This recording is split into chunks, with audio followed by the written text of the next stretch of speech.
I'd like to call this meeting of the Colerain Township Board of Trustees to order at 7 o'clock in the evening on Tuesday, April 28th, 2020. Mr. Baker, we are doing a remote meeting tonight, but the other trustees appear on the screen. Would you please call the roll?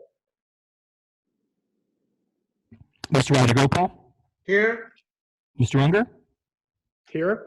Mr. Waller? Here. There are 4 of us in the room, and the rest of us are connected via Waycross Television. I'd ask that you all join me for the Pledge of Allegiance.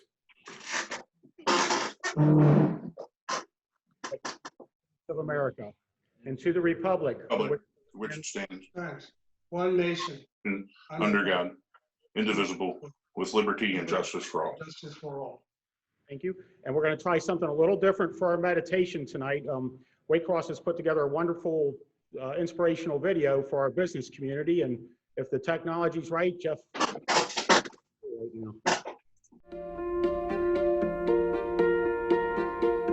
Hello, my name is Bim Dulal. My name is Eder Sanchez. My name is Nita Rani. Hi, my name is Terry Graber. My name is Maniram Rai. My name is Oscar Gamboa. My name is Bernie Rao. My name is Renee. My name is Svidaka. My name is Lily and my family is from Mexico. My family is from Nepal. I am from Bhutan. And my family is from Colerain Township. Originally from Germany, and my hometown is Giebelderhausen. I am from Punjab, India. यो विश्वव्यापी महामारी corona भाइरसमा हामी सबैले आफ्नो तर्फबाट सक्दो प्रयास गरौँ सुरक्षित रहनका लागि. Da wir alle von diesem Corona betroffen sind, werden wir versuchen, es nicht weiter zu geben. This pandemic affects us all. We're doing our part to reduce the spread of this virus. Estamos haciendo toda nuestra parte para no expandir el virus. यसको निम्ति चाहिँ हामीले विशेष गरेर हात धुने बानी बसाल्छौँ. साबुन दे नाल हाथ साफ करने चाहिए. हामी सबैजनाले हात धुऔँ. We're washing our hands. Lávate las manos por 20 segundos. Wir waschen unsere Hände, wir benutzen Desinfektionsmittel und wir bleiben 2 Meter auseinander. हामी सबैजनाले ह्यान्ड सेनिटाइजर युज गरौँ. We're using hand sanitizer. Estamos usando sanitizer para las manos. यो ग्रोसरीमा जतिजना ग्राहकहरू आउने छन् उनीहरूलाई चाहिँ हामीले एउटा ग्लोभ्स उपलब्ध गराएका छौँ. We're wearing masks when we go out. और ਜਦੋਂ ਬਾਹਰ ਜਾਂਦੇ ਆ ਮਾਸਕ ਪਹਿਨਣਾ ਚਾਹੀਦਾ ਹੈ ਔਰ ਆਪਣੇ ਹੱਥਾਂ ਤੇ ਗਲੋਵ ਦਸਤਾਨੇ ਪਾਉਣੇ ਚਾਹੀਦੇ. Estamos usando máscaras como estamos saliendo. Und wir tragen eine Maske, wenn wir irgendwo hingehen. एक अर्कामा चाहिँ 6 फिटको दूरीमा रहन उनीहरूलाई आग्रह गर्छौँ. We're keeping 6 feet apart. Estamos 6 pies de distancia. हामी सबैजनाले 6 फिटको दूरी बनाइराखौँ. Protect yourself And your neighbor. We're in this together, Ohio. We are Colerain strong. We are calling strong. We're Colerain strong. We're Colerain strong. We are Colerain strong. We are Colerain strong. I'm cuter than my brothers. That's fine.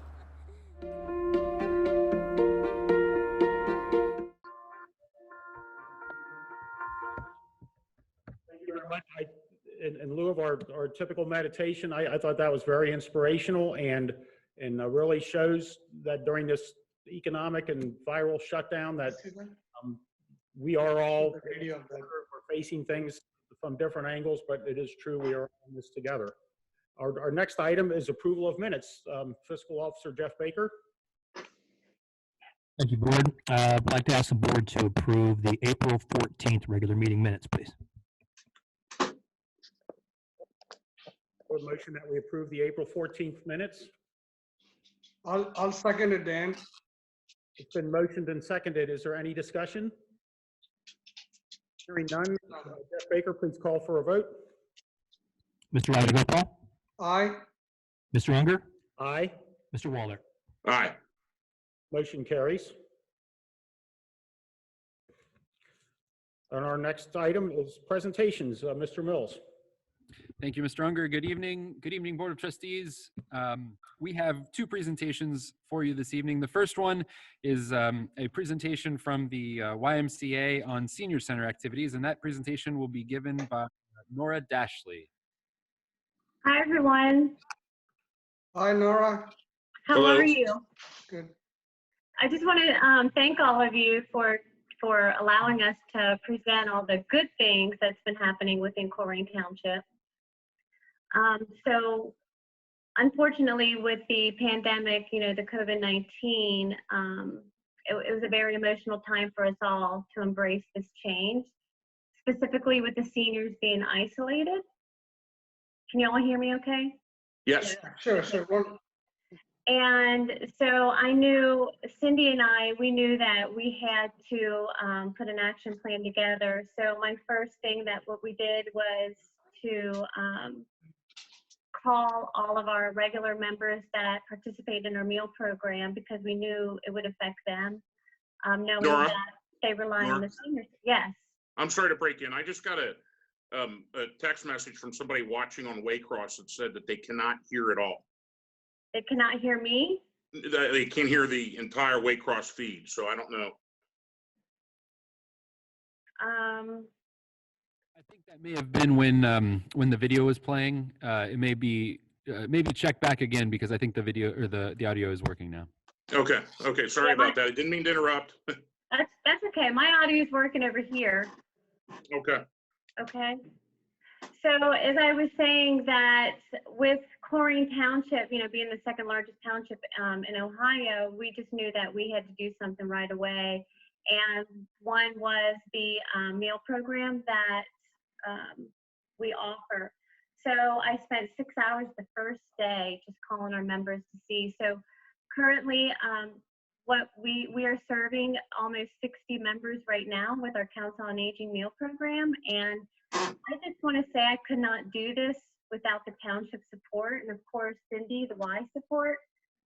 Having the bus, I'm having the bus ready back in April was just meant to happen because just going in the heart of the Colerain Township community was very emotional for Bud, the driver, and myself. But I will have to say that we are delivering up to date. The month of March, we delivered 1,400 meals, and in April, 1,848 meals. That's 3,200 meals that we already delivered through April. I think that's just remarkable. I found, and what I wanted to do is to connect a little bit more so with the community, and that's what you see here with the first slide with a letter that we had mailed to all of our senior center members. We currently have 416 active members at the Colerain Senior Center. And some of these members are members of the YMCA, but some of them are not. So I wanted to make sure those members, actually all the members, just know that we are here to serve. We are here to make sure they're in their home. And so that's what the first letter was for, to let them know that, hey, yes, we may be isolated, but there's a way to connect through social media. And it was really important for me to put into the letter all of our social media connections with our Facebook, our Circle, our websites, you name it. And 3 weeks before the pandemic, I was working with an intern. She's from Colerain Township. She's a nurse from UC. She's getting ready to graduate, and she asked what she could do for us. And I said, well, what I'm looking for is a resource pamphlet. So she had put a resource pamphlet together, and of course I tweaked it quite a bit with adding additional information, and that's what the last pamphlet was a resource pamphlet that we had put together. That way when we make the care calls, because we make over 3,000 care calls already, 4,000 already to date, that we call our members at the senior center twice a day or twice a week. So I have 5 volunteers that I recruited that I knew the members the most, and trusted them with the phone numbers, etc. So that's so we developed the care call plan and the resource pamphlet there in the third slide, because a lot of these seniors do not have the resources on hand. Now they do, and the Greater Cincinnati YMCA has other additional support. We have a Togetherhood program that they have volunteers that help deliver additional meals to the members within the city. So we're just blessed to share with you the good things that Colerain Senior Center and the Y is doing within our community is, one, we're keeping the connection with them through social media. So we offer live Facebook exercises. We offer live on Thursdays. It's a virtual senior coffee conversation just to let our community know what is going on within let our seniors know what is going on with our community and how can we embrace the changes by bringing some of the programs that we offer at the senior center that they could bring to their home. And so that's the purpose of the live coffee conversation. We are teaching our senior community how to Zoom. We are teaching our senior community how to Facebook use Messenger. There's quite a few resources that's in the tips of their hands. And if they're tuning in to watch our show or exercises or getting our pamphlets, our newsletters, they can access the technology that's in the tips of their hands. And I will say that, and I mentioned this earlier, I think we underestimate our senior community, thinking that they can't, or I should say can't, do not know how to use technology, but it's proven statistically 3/4 of our senior community set of the age of 65 and up have access to some form of technology and are on the internet at least once a day. I find that impressive. So we just have to change the mindset that yes, the active aging group, the seniors, can use technology. It's if they want to use it. And I think if they have us as a resource, then we could help guide them in that direction. So that's the purpose of all the virtual meetings that we have, the programs that they're bringing in their own home. I'm just so excited because now we have 4 virtual programs that we offer at the Senior Center that our groups are utilizing and accessing Zoom to have these meetings in their home. One of them, the book club, is actually the 4th one, and that begins tomorrow, which I'm excited. But the plastic bag mat program, the Ronald McDonald's quilts in their own homes, the yoga wine chat is in their own homes now. So they're seeing that, hey, we can do this. What else can we bring in our homes since we can't access the senior center at the current time? So I just find it fascinating that one is we are the 2nd largest township in Ohio, and 2, if they know that they have us to support them and guide them and teach them, I think the community could be stronger. And we're already in a strong community, but just imagine the growth that could come about with this. So I took some pictures. When you see in the 2nd slide, the first week, I will be honest with you, was very emotional on my end because the seniors, the aging group, they're all sweet souls regardless of their income. And when you're in the heart of Colerain Township community and seeing these seniors being isolated, and literally they're crying with you when you're delivering the meals to them. And they're not crying honestly because they're sad, they're crying that we are here for them. And when I walked back on the bus and I saw Bud, and Cindy was with me on the 3rd day, and I didn't know, she was a little emotional with it too. But you grow with the community, the Colerain Township, and honestly, I mean, they're doing great. They just want to see a smiling face. So that's what the picture's there for. And I can't stop staring at it because, you know, the one gentleman in the middle, he's just an amazing character, and he's just a sweet man. First time I met him, he did stop the meal program, but we're going to resume with him hopefully in a couple weeks. But I still call him on a regular basis to check in on him. So the Miss You letter at the very end, we actually are putting that up on the Colerain website and the YMCA Clifford website. just to let our members know, hey, we do miss you. We hope you stay with us. Let us help you. Let us serve. We are here to serve. I know I am. And that's what that, the letter, the We Miss You, that was just recently developed early on this week. So hopefully that's up there. I did ask Rob and our IT guy to put that up there too. So do you guys have any questions? I don't want to take too much time. This Raj, Nora, can you hear me? I can. Hi, Raj. Okay, thank you so much. And I was amazed by the work you do, and Thank you. you're doing. You also, it's before the virus, even when the virus started, the first person approached to help our senior citizens. You came on my mind. I called you, and you are already ahead of the game. Yeah, you already had everything planned out. You got a call center set up for their seniors. You got the food program already set it up. And I was so amazed how you are so ahead of the game and helping our seniors. And thank you so much. I really appreciate. And I always checked with you every week, and you always very pleasant to give me the information. I sincerely, from the bottom of my heart, I thank you so much for helping our residents in this time of the bad coronavirus situation. Thank you.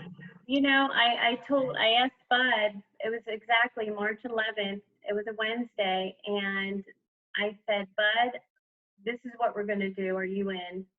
And I said, we have to go out in the community and serve. And he said, I'm in, count me in.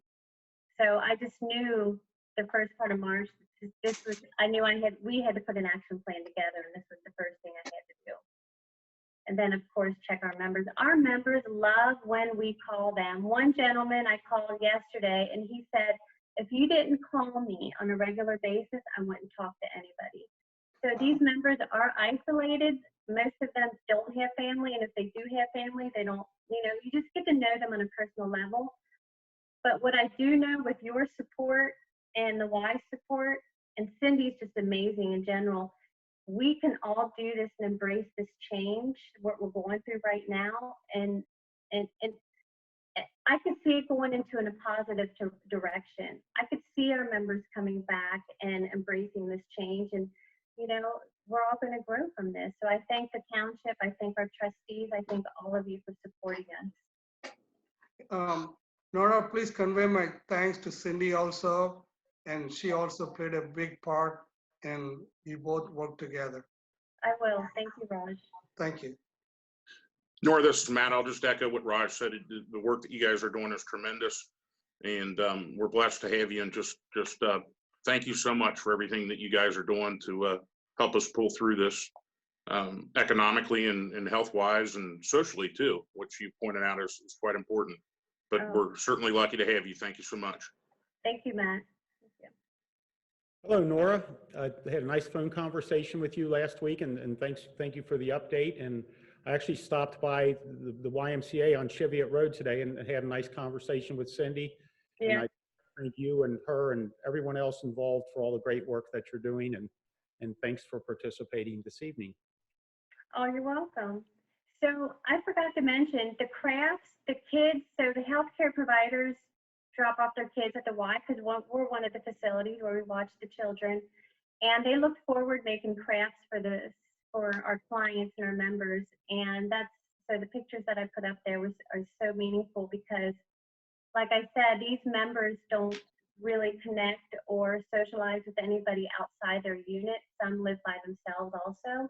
So when they see these arts and crafts, I think it's a beautiful thing, because that's a passion of mine. I hope to work a little bit more with the intergenerational program with children working with their seniors. So that's something that we're looking forward to have in the future. That's a great work. Yeah. Thank you. Well, thank you, Nora, so much for the presentation this evening, and the partnership that we have with the Y, as everybody has mentioned, has just been incredible. The results that you guys deliver, you're making a difference. And we appreciate it. Thank you, Jeff. Thank you, Jeff.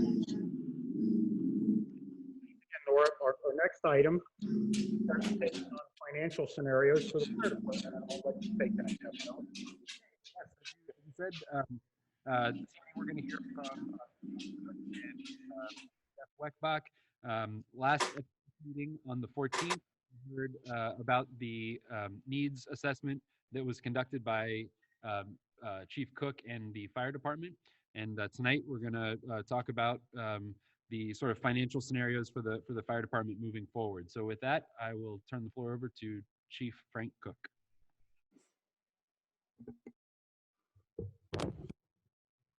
Good evening, board. This evening's presentation is a continuation of the last meeting. Next slide, please. So just to review some of the items that were discussed during the last meeting, as Mr. Mills said, you know, a needs assessment was briefly discussed during that meeting. And there were three areas that were presented, the first one being facilities. We have essentially 5 facilities that are either in need of significant repair or replacement. And that's based on age. As I mentioned, was constructed back in the 50s, 46, and the Groesbeck area was constructed in the early 60s. And quite frankly, the stations we've outgrown. And Station 25, which was constructed initially just as 3 emergency status bays during the volunteer system, and has been added on to twice since its initial construction. While it has probably the necessary space, that's because in 2014 the fire administration vacated and was relocated, but the overall space is just not efficiently and effectively used. Training center on Old Colerain, which was a building that was donated to us by the Procter & Gamble company. As I stated, has just been very costly to maintain, if you will. While it's very spacious, it's just really not conducive to our needs today. It's off the beaten path, if you will, and you know, we utilize the space when we can and when it's necessary. But again, like I said, it's costly to.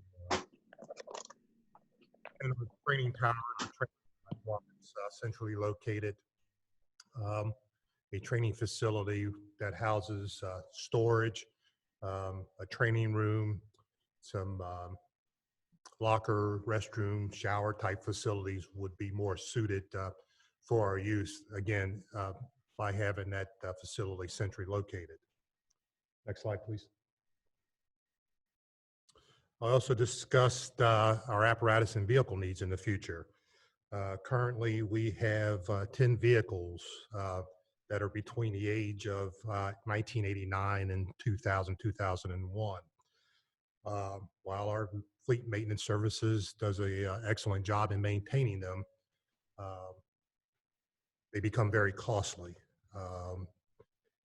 Components of those vehicles, the parts have become antiquated, I guess, if you will.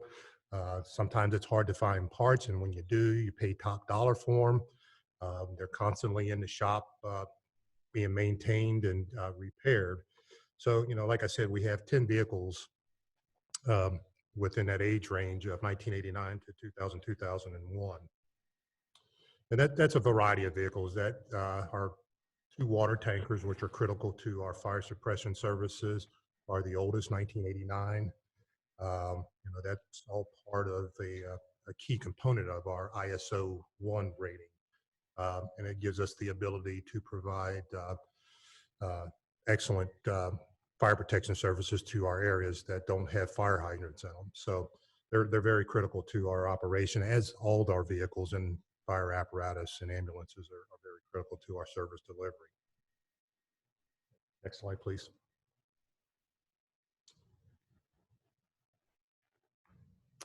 And then our staffing needs. I discussed a little bit about staffing needs. As you can see on the screen there, there's a review of the comparison presented where we were in 1991 and where we're currently at, well, as of 2019 into 2020. We've increased our staffing level from 1991 to 2019, 32% increase. Our stations, we went from 4 to 5, which was a 25% increase.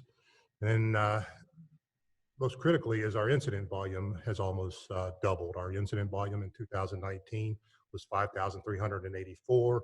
In 2019, we're at 10,358. That's a 92.3% increase. So, and each year, there's been an increase in our incident, our request for service activity. And so, as the screen illustrates there, we haven't adequately kept up with our demand for service. Currently, as I mentioned, we have 42 seats in our primary, our first out fire apparatus and ambulances, but we only staff the stations. We have an authorized strength of 33. And sometimes we have to serve dual roles and take each run as it comes in first. And having an authorized strength of 33, it's very inconsistent when we see 33 people on shift. And that's as a result of people calling off because of sick, personal time, mandated personal time requirements. We just very seldomly see that authorized strength of 33 on a daily basis. And then lastly, a department of our size, those of us that have been around for a considerable amount of time, or just even in the private sector, we have no administrative support in the way of an administrative assistant. A lot of times myself and my 2 assistants chiefs are doing data entry, we do payroll, we're doing record keeping, things that are commonly performed by an administrative assistant.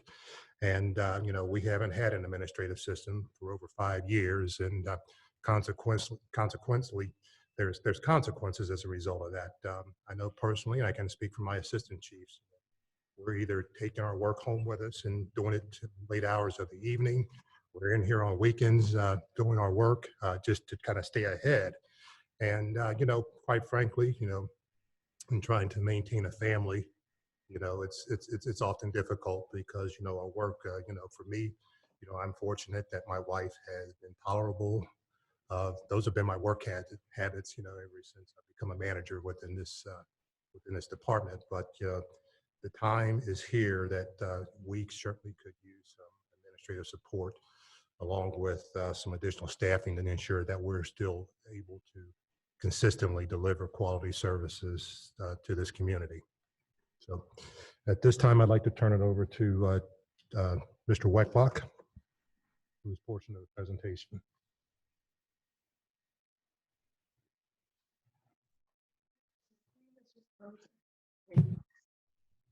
So bear with me for a second while I get myself set up and then clean my hands real quick with the hand sanitizer, which is a good best practice for all of us. So, Hey, Jeff, excuse me.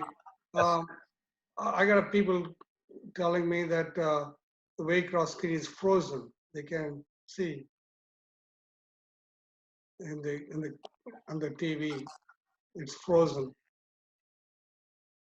You can tell that to Dana. Mr. Rajagopal, I've got it pulled up on my computer here, and it's playing just fine. Oftentimes the internet at somebody's house might be experiencing an issue. Okay, it's okay now. Looks like. Okay, very good. All right. So, I mean, to be honest, I think this is a good slide for us to marinate a little bit on for a second here. When you look at what this slide is telling us is that, in addition to some of the capital, facility, and personnel needs that the fire department is facing, looking at our fire fund, there are going to be some financial needs of the department too. This has been in our budget book for the past couple of years. We knew that this was coming. Luckily, we had a really good 2019 because actually our 2020 budget book suggests that in 2021 is when we first start to reach a place where our fire department's fund balance is less than zero, which is not a place that you ever want to be in. So when we think about that, there are a lot of things that really went into allowing us to continue to push out this levy as long as we have. So the initial fire levy, I believe, was increased back in 2010, and it's been that way since 2010, which for a 5-year levy, that's a very good amount of time. Part of the reason we're having this discussion today as opposed to in the future is that any type of revenue solution or even expense solution is probably going to take a little bit of time to implement. So in the next few slides, we're going to walk through some different things, different scenarios to consider, but none of them are, flip of the switch, happen overnight. If you are talking about something like a property tax increase, that takes well in advance of a year to happen, because the way property taxes work is you put something on the ballot at the end of a year. It then goes into effect for the next tax year, but the next tax year is not actually collected until 2 years later. So having said that, if an item were to be placed on the ballot in fall of 2020, it would not first be collected until 2022. So you really have to think far out in advance when it comes to taxes and things of that nature. Now, in the same breath, some of the other things that we've done internally, which some of this you'll see later, but others you won't, is we've really tried to scrub our revenue numbers in the fire department. We've hit them hard. We've looked really hard at our EMS billing models, tried to see if small increases in how we bill for EMS services will have a tangible and noticeable impact on the revenue that is received. We've looked at some other items as well in terms of grants and things of that nature. Now, none of those look like they are a large enough bullet to necessarily fill this hole here. But having said all of that and kind of teed it up with this graphic here, I will now go into the next slide, which looks at our 2020 budget versus our 2019 actual. I know a lot of people might be looking at those numbers and going, well, hey, your budget for 2020 is $1.7 million higher. Is that realistic? So quickly, I think that can be summarized in terms of 4 major items. So this is the unfortunate year that happens once every 7 or 10 years, I can never remember, where there is actually a 27th payroll. So because of the way that our 26 payrolls happen, and the fact that I think 26 times 14 does not equal 365, you add a day every once in a while, and eventually you hit a 27th payroll. For the fire department, each payroll runs about $500,000. So that's one big hit for 2020. We have a just general increase in salaries that are related to the union agreement that was collectively bargained last year. We have an SCBA purchase, which was planned for last year, but it's actually going to happen this year. That's going to be about a $430,000 hit. That's a one-time capital that we're going to have to do, but it is a big purchase and much needed for the department. And then I didn't mention this earlier, but in previous years, we had been able to extend some of our levies by using economic development dollars that were left over from TIFs to purchase capital items for different departments. Unfortunately, in 2020, we didn't have those dollars available. And so now that shift of just our general churn of capital from the general fund to the fire fund is a hit of about $300,000. So looking at those numbers, some things to keep in mind. 2 of those numbers are going to be one-time things. That's the 27th payroll and the SCBA purchase. The other items are things that are going to continue, and they're likely going to continue to accumulate year over year. Now, before I get into the different scenarios that we've kind of mocked out ourselves, I want to let you all know that there is a tool, and I'm going to demonstrate that tool very quickly at the end of this, that will be available on our website. We don't want you all to just take our word for it. We want you all to dig in and be able to really, look at all of our expense numbers, what we're projecting in expenses, all of our revenue numbers, what we're projecting in revenues, and then work through the different scenarios. Build your own scenario and send it to us. Tell us how you think we should solve this issue in the short and long term. So really the first scenario here looks at what we call an enhanced services. So it's enhanced from the perspective that we try to take everything that Chief Cook outlined in the last presentation from 2 weeks ago and see how we could fund that. So in this model, you're relocating and constructing a new Station 102, constructing a new Station 26, remodeling Station 25, centralizing and enhancing our training and storage facilities. We're addressing all of our aging apparatus and vehicle needs. And then we're adding that operational and administrative supporting. Doing this without any impact on the general fund. So this is, in our minds, the biggest number that you could potentially see that would amount to about a 6.29 mil levy. It's a large levy. And there's some numbers there around the impacts, revenue generated, all of that sort of thing. The next scenario that we really wanted to talk through is how could we maintain current services, but solve that declining fund balance issue that we identified a couple slides ago. And so under this scenario, we're not necessarily changing any of our facilities. We're not adding any staff. We're not doing anything in that regard, but we're also not looking at the general fund to support the fire fund in this scenario. And in order to do that, you'd be looking at a 3.11 mil levy. So again, the numbers are there on what that means. A third scenario, because we don't want to just sit here and say you can only do a levy to solve our problems, is how could we do this without a levy? And that means that we would have to look at using the general fund to support. In order to have the general fund to support the fire fund, we would have to stop doing certain things. And I don't mean to make this a doom and gloom scenario. This is just the way the numbers shook out. But we would have to look at closing the community center, closing our parks, outsourcing our zoning, eliminating code enforcement, moving all of our road maintenance dollars from the general fund into the fire fund, and eliminating certain administrative positions, and then taking any debt service that we were likely going to see in 2022 when our debt falls off the books and reallocating that entirely to the fire fund. So, those are a lot of things that we would have to do in order to come up with a $3 to $4 million figure that we're projecting we would need for the fire department. Not a small number to hit, but it is doable. It just would mean a big shift in how we operate. And of course, that means that there would be no millage impact, no revenue generated. Finally, we wanted to look at, well, what does it mean if we make this a level of service conversation just for the fire department and solve this by making changes to the fire department's budget? And looking at this, there's a lot that you would have to do there too. The most significant is you would have to close 2 of your fire stations and likely get rid of all of your part-time support in the fire department.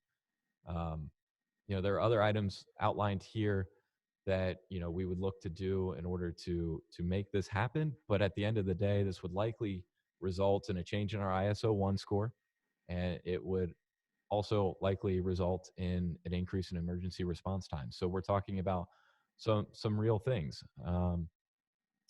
Having gone through those scenarios real fast, I did want to just briefly talk about what a timeline looks like. So there are lots of things coming up, but part of the reason we're having this first conversation in April is that one of the first decision points in front of the Board of Trustees is in May, and that would be to certify rates to the county auditor.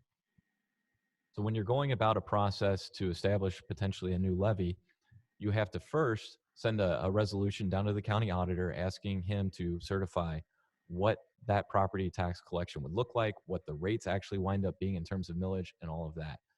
You have to give them adequate time to do that. We're estimating that it could take them a month or 2 to do that. So, assuming that you all certified rates in May, we would hope to have an answer back from the auditor's office in early July. We wouldn't know for sure when that would happen, but that would help us to understand as we go into our 2021 tax budget what we're looking at. And then it would also help us understand for a drop dead date of July 28th for any potential ballot initiative. And that's something to keep in mind just in general for the trustees. Anything that you would want to put out the referendum this year, July 28th right now is the last scheduled meeting before the due date for the Board of Elections. The due date is actually August 5th. So July 28th would be sort of the last day.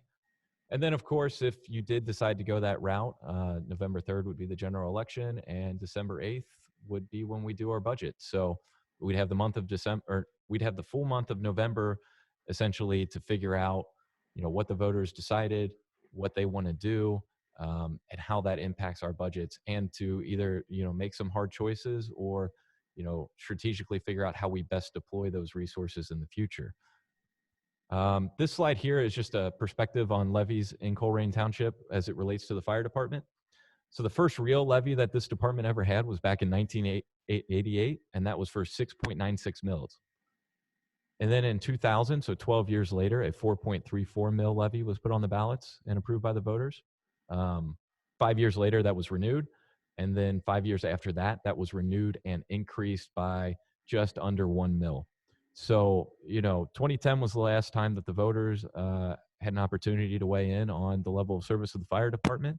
And that's just something for you all to keep in mind. But before we get to questions, I'm going to try to see if I can get this to share right on my screen real quick.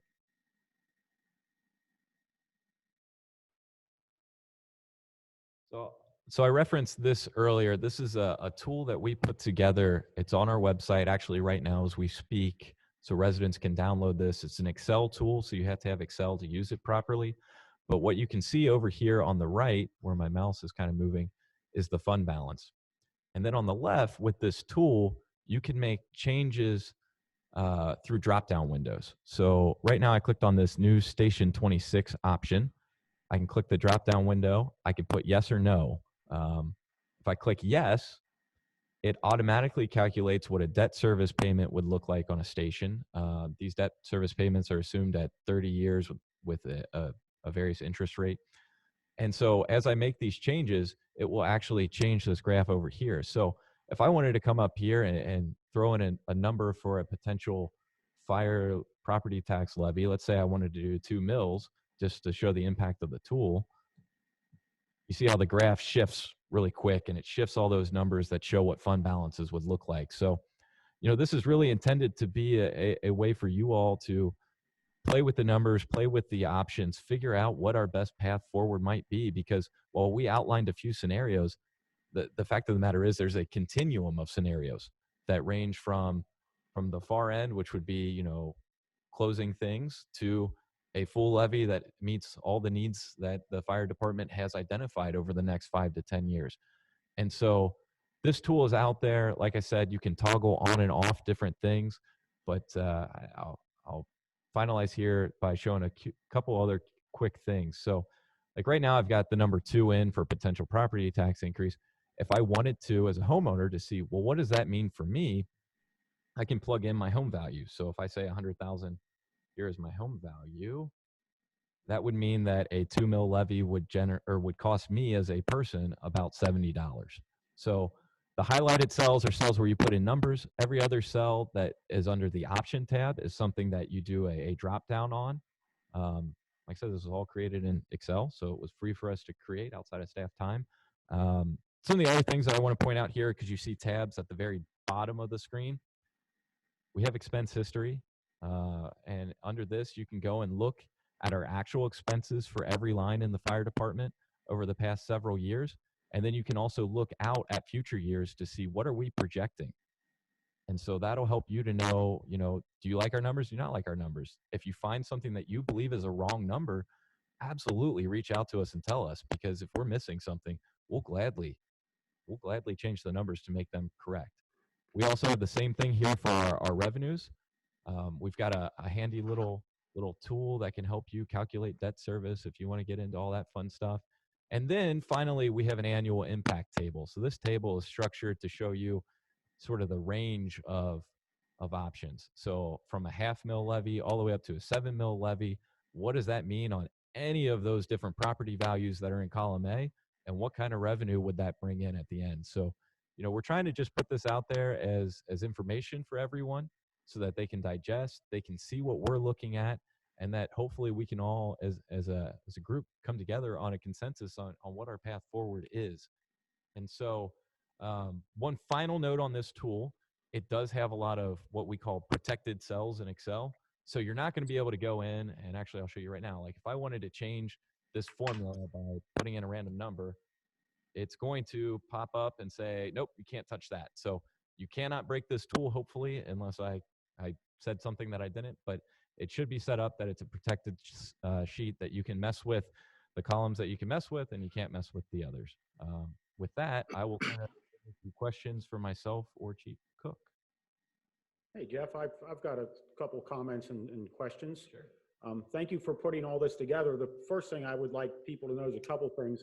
I don't see scenario 3 as an option. We own all that parkland and we would still have to maintain it. So that, as far as this trustee is speaking, that to me, that's not going to happen.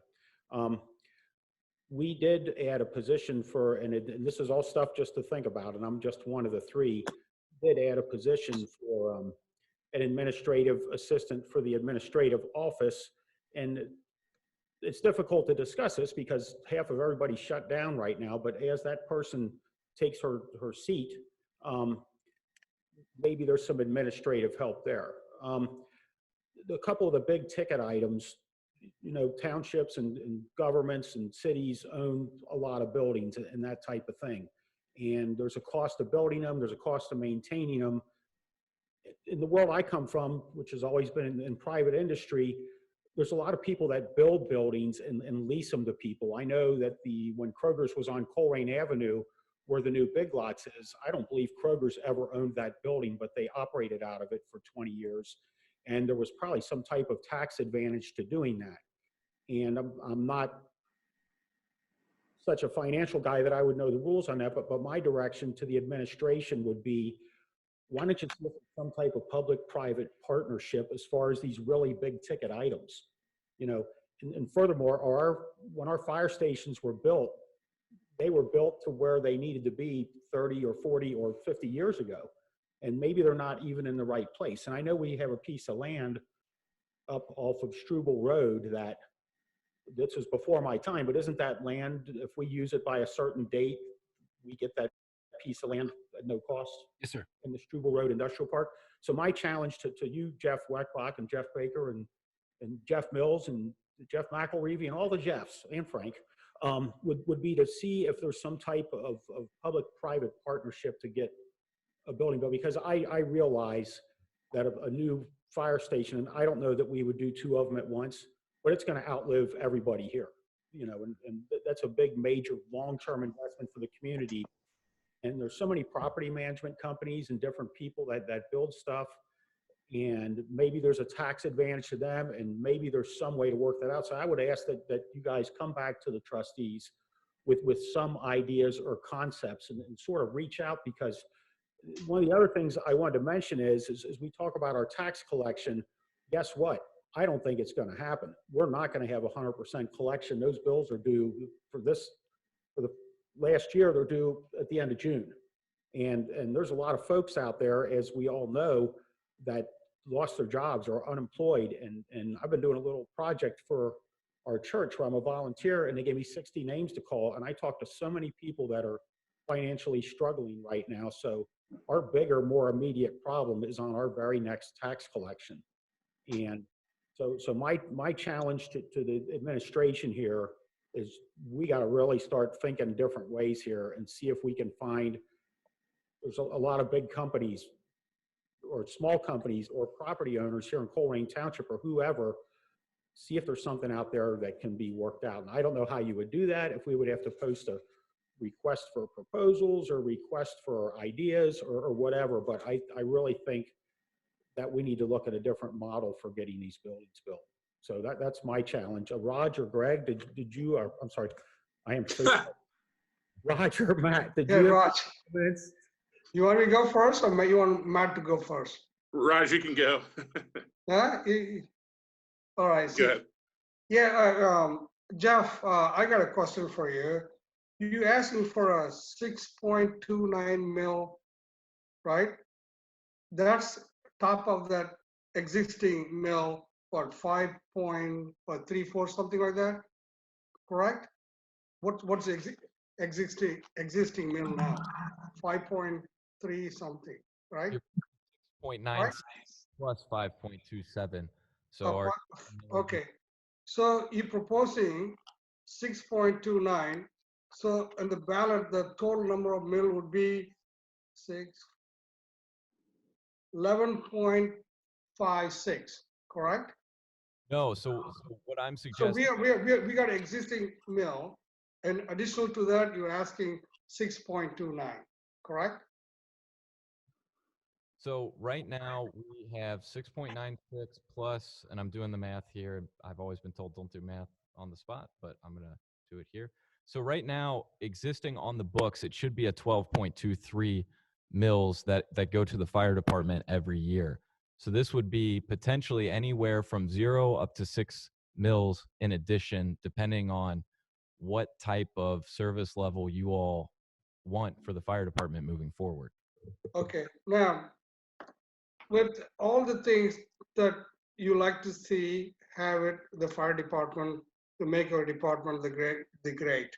So 12.23 plus, if hypothetically, if you want to achieve your goals, doing all the stuff that you asked for. So that'll add up to 6.29 altogether by 18.52 mil, correct? I believe so.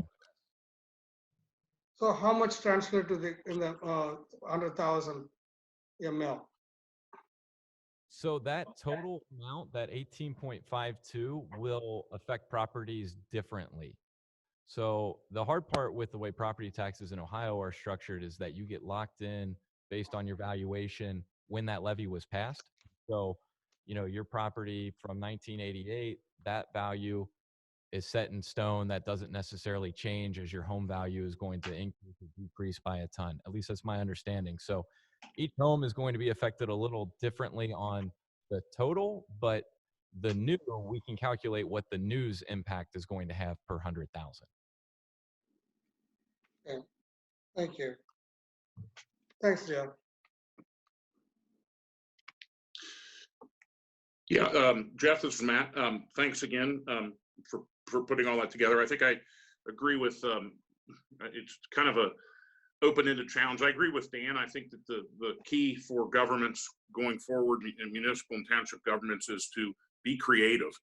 And it's inherently not a government is never creative. It's not one of your creative fields of work, but I think that's kind of our duty to do so. And I love the calculating machine spreadsheet. I don't know, I just almost called it Lotus because I'm so old. That's how I learned how to do that.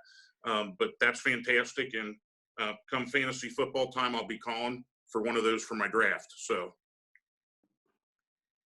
I gave up fantasy football several years ago. Well, you've certainly given us a lot to think about, Jeff and Frank, and thank you for putting your report together. And I can't wait until we're all in the same room and we can get into more of a discussion with this and get a little more input. But you know, the three of us have made some initial comments, and we need to plan for something a lot more immediate, and that's coming a month and a half from now when we see how well the property tax collections go. I know today, April 28th, is the end of a very screwed up primary election. And I know Sims Township had some levies on. It'll be interesting to see how those turn out, but our citizens and me and you and everybody else included are suffering greatly. And this just isn't the best. I realize it wouldn't collect until 2022, but so we've got a lot to think about. And once again, I'm going to put my challenge out there to start thinking of some other ways to do this, and let's get creative. So thank you very much. Thank you. And our next citizens address. 2 weeks ago, when we conducted this same type of meeting, I read all of the citizen address comments, and I did get a phone call from somebody that told me that the person did not like the way I read her comments, and I tried to read in the clearest and most concise voice that I can.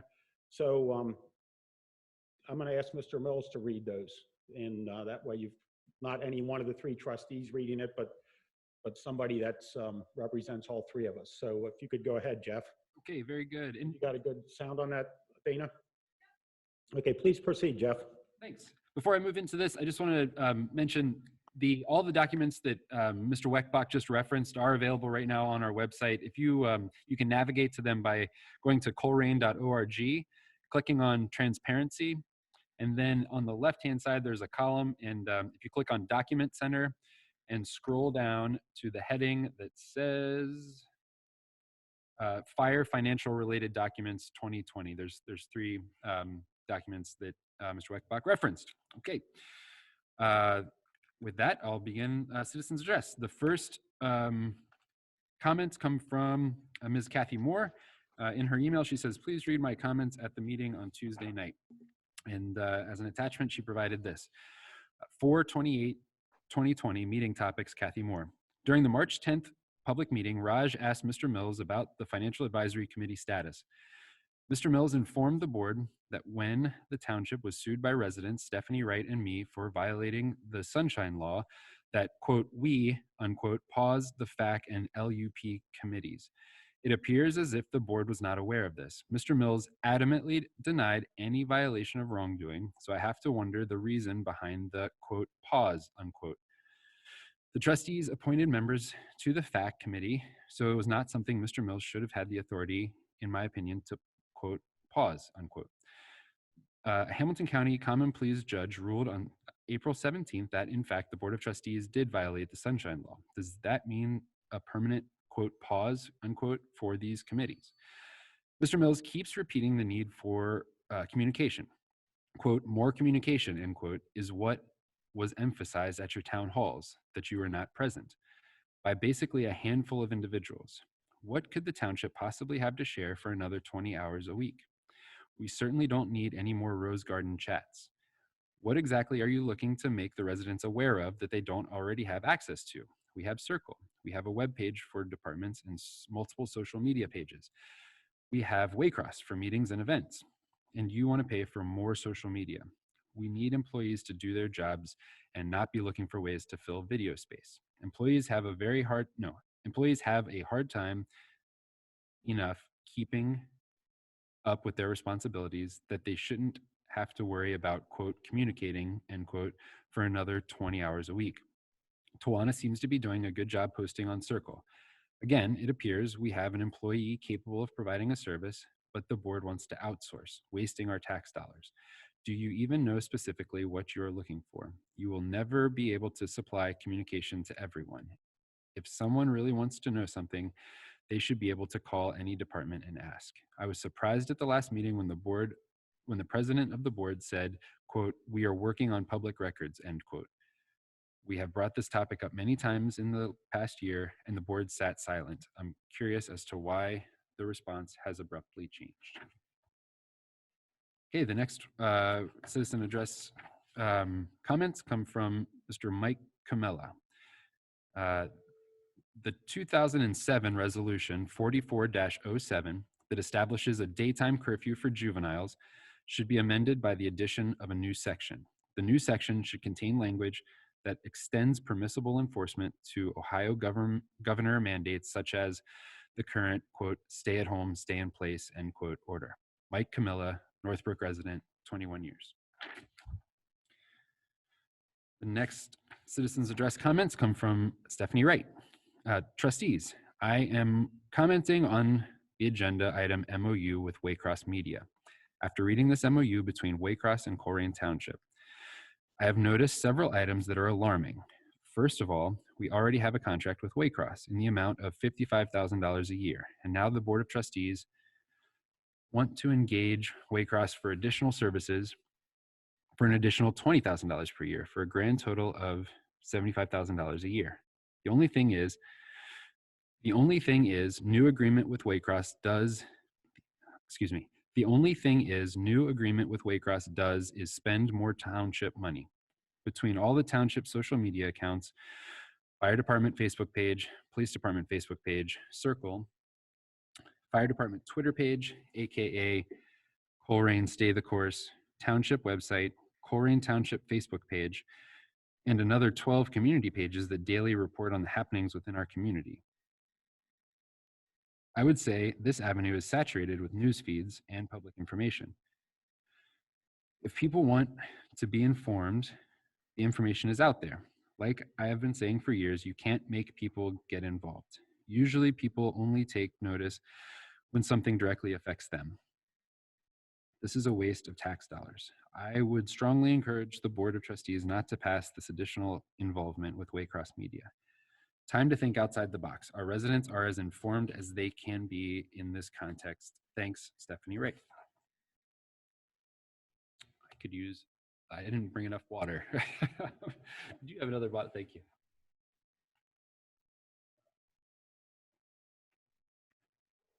Thank you, Trustee Unger. I need to wet my whistle here. Okay. Water. The next one is from Donna Hohenstadt. sent from my T-Mobile 4G LTE device.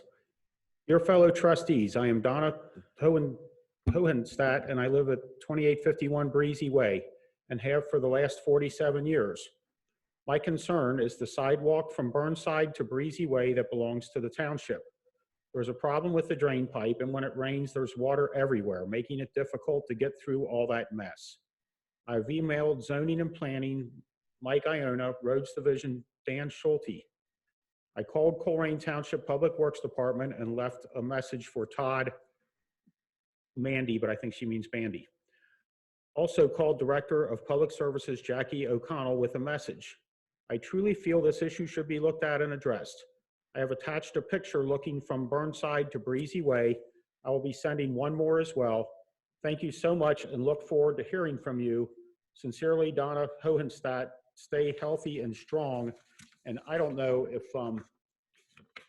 Dana can pick up these pictures, but doesn't look too bad. There's some water laying on the sidewalk over there, and I'll make sure Jackie gets this, and I'll let you continue reading the other. Hopefully you're caught up now, Mr. Mills.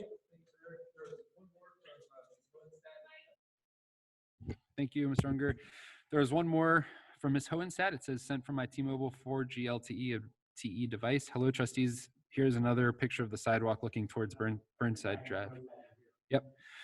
Thank you for all your help and looking forward to hearing from you. Thanks again, Donna Hohenstadt. Okay.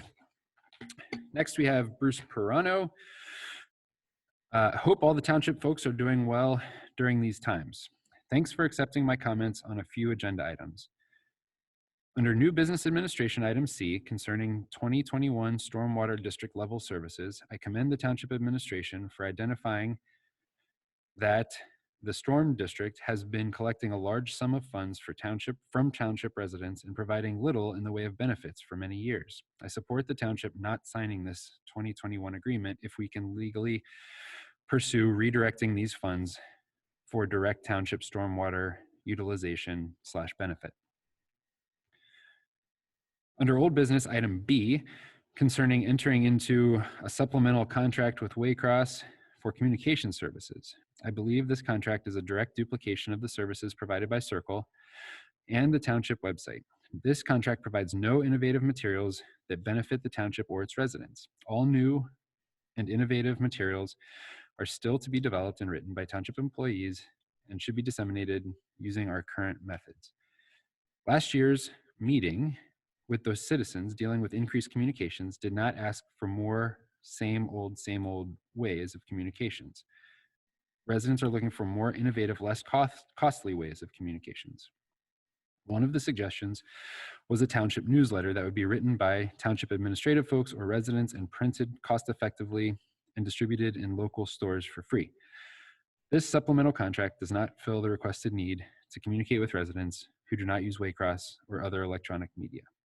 Under old business items C and D, I believe the township should not engage in any new adventures where the township personnel or financial resources are being considered for residents or trustees, quote, feel good, end quote, ideas.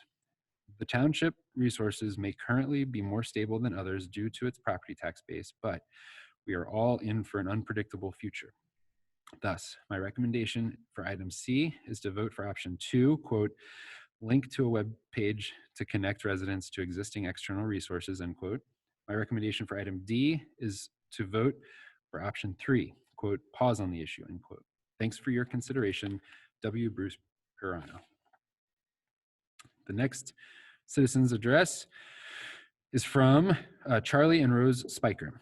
Dear Board of Trustees, Mr. Mills and staff, we wanted to let you know how much we truly respect and value your service and dedication to Colerain Township, especially during this national emergency.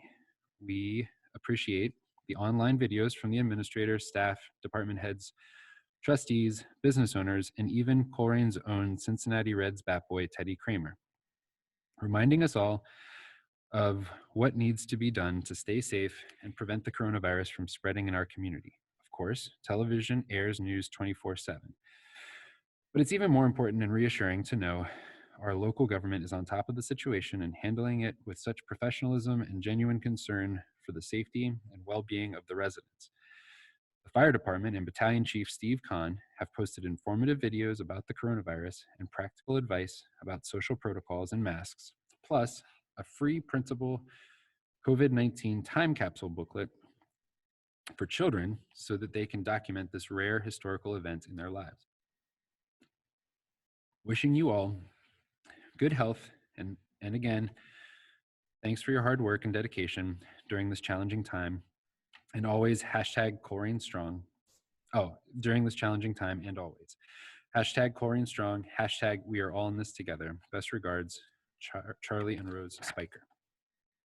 Okay, the next one is from Carrie Davis. Gentlemen, 1, the court just granted summary judgment to plaintiffs Kathy Moore and Stephanie Wright on behalf of the public against the Board of Trustees for violating the open meetings law in Ohio. Plaintiffs alleged that the township has been systemically holding private round-robin meetings outside of the public purview. The township has repeatedly denied such claims. Those claims have been refuted by court order. What steps have you taken to hold those responsible for such egregious conduct accountable? Will taxpayers be reimbursed for the cost of this litigation by the township administrator and law director since they promoted this activity? Will trustees Unger and Insco, being specifically named in the ruling, reimburse the taxpayers for their personal misconduct? Will trustees apologize to the plaintiffs for the unrelenting attacks over the last couple of years they and others have endured, who dare to speak truth to power? Will Mills and Barbier be fired for their failures to properly advise the trustees on these and many other matters? 2, the Waycross community contract, was, quote, tabled, end quote, at the last meeting, and the trustees directed administration to return with more information before approving the work. However, Waycross has been providing services regardless. Who approved this contract? Previously deemed to be under the authority of trustees and allowed it to move forward. Were trustees contacted privately on this matter to acquire permission off the record? Isn't this another violation of the open meetings law? 3, does the board now understand why residents are compelled to make so many public records requests, given that they have been found to be, given that they have found to have violated the law? 4, our governor, issued a well-reasoned plan for reopening Ohio. Per their press conference, the state will, quote, support, quote, community, end quote, efforts to control the spread of the virus. What steps are the trustees taking to, quote, control the spread of the virus, end quote, now and in the future? See the governor's chart below. The Greater Colerain Community Group has been asking for more informative data on the prevalence of COVID-19 in our various neighborhoods in order to identify, quote, hotspots, end quote, that could benefit from, quote, community efforts, end quote, such as providing hard-hit areas with personal size hand sanitizers, disinfectant wipes, kids entertainment, and expanded temporary Wi-Fi hotspots and cable channels. What, quote, efforts, end quote, has the Colerain community made to identify comparatively higher risk neighborhoods and businesses? What neighborhoods are the hardest hit? Last meeting, we asked 10 questions. Oh no, 5. Last meeting, we asked 10 questions. Not one was answered despite sending in advance as requested in order to have our questions answered. Mr. Unger did make one derogatory comment relative to the Greater Colerain Community Group's issues. Unger insinuated that because the Lake Gloria property was privately owned, the township had no authority to act to make the area a park or to receive any other public benefit in exchange for, 1, making a zoning change to the developer's benefit, and 2, having taxpayers pay for the sidewalk obligation associated with the property. Isn't it correct that the township's receipt of the property, claimed as, quote, common open space, end quote, is one of 3 options provided for by our regulations? And didn't we do exactly that relative to the Stone Creek development, creating a park? And isn't it a fact that the developer himself offered the property to the township for use as a park. 6, in relation to the latter question, why was the issue of a possible park at Lake Gloria never, quote, deliberated upon in public, end quote, at an open public meeting? And how did the trustees determine that they would reject out of hand negotiating with the developer for this unique piece of historical property without a public vote, again, violating open meetings law? 7, the Greater Colerain Community Group has now collected over 700 signatures in support of Save Lake Gloria. If it matters to the residents, it should matter to the trustees. Thank you, gentlemen. Carrie Davis, lead facilitator, Greater Colerain Community Group. Always asking the tough questions. And she has provided a chart that the governor has put out. Okay. 2 more. This one is from Janet Clare.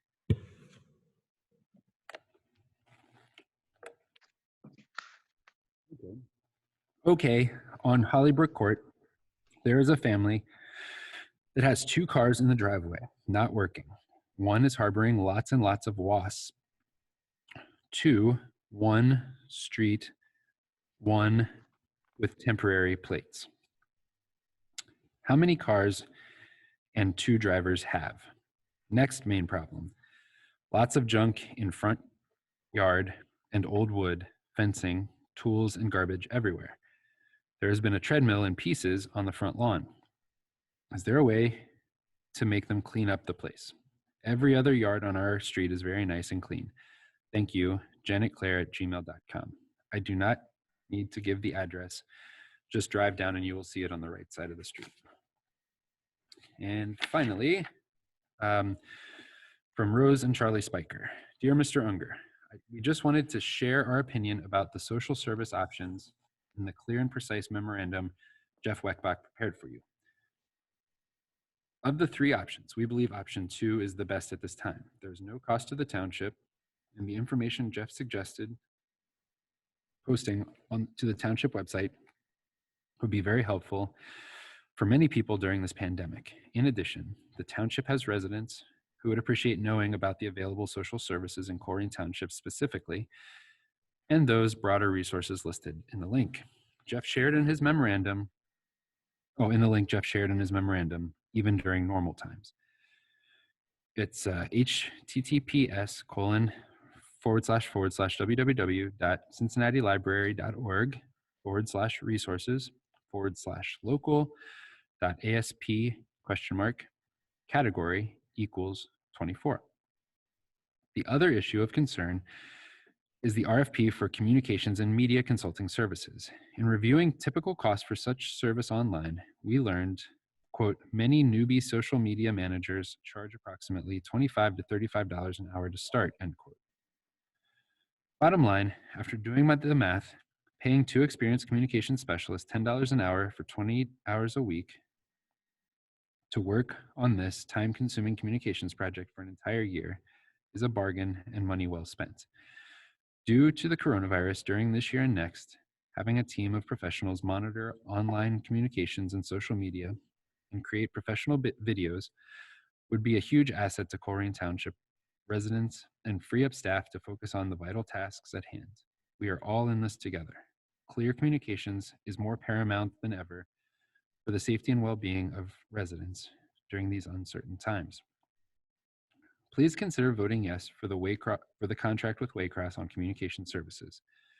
Thank you for your attention to these matters. Stay safe and be well. Rose and Charlie Spiker. And that concludes Citizens Address. Thank you, Jeff. Next item is administrative reports. Thank you, Mr. Unger. Okay, I believe we have all of our department heads on Zoom right now, but let's start with Chief Cook, who's in the audience. Chief has indicated that he does not have a report right now. Let's move to Chief Denny. Chief Denny, do you have a report? I just have one really brief item. We launched our new records management system on last Monday of the 20th, the Sundance record system. So we've completely switched our record keeping over. Our officers are using it on the road now. We're trying to learn it, and we're getting connected with our mapping and our alarm billing companies to get everything up and running again. So we're figuring out records requests, and it's a big job to get this underway, but it was necessary after the PAMET crash last year. So we are up and running, and everything's going well so far.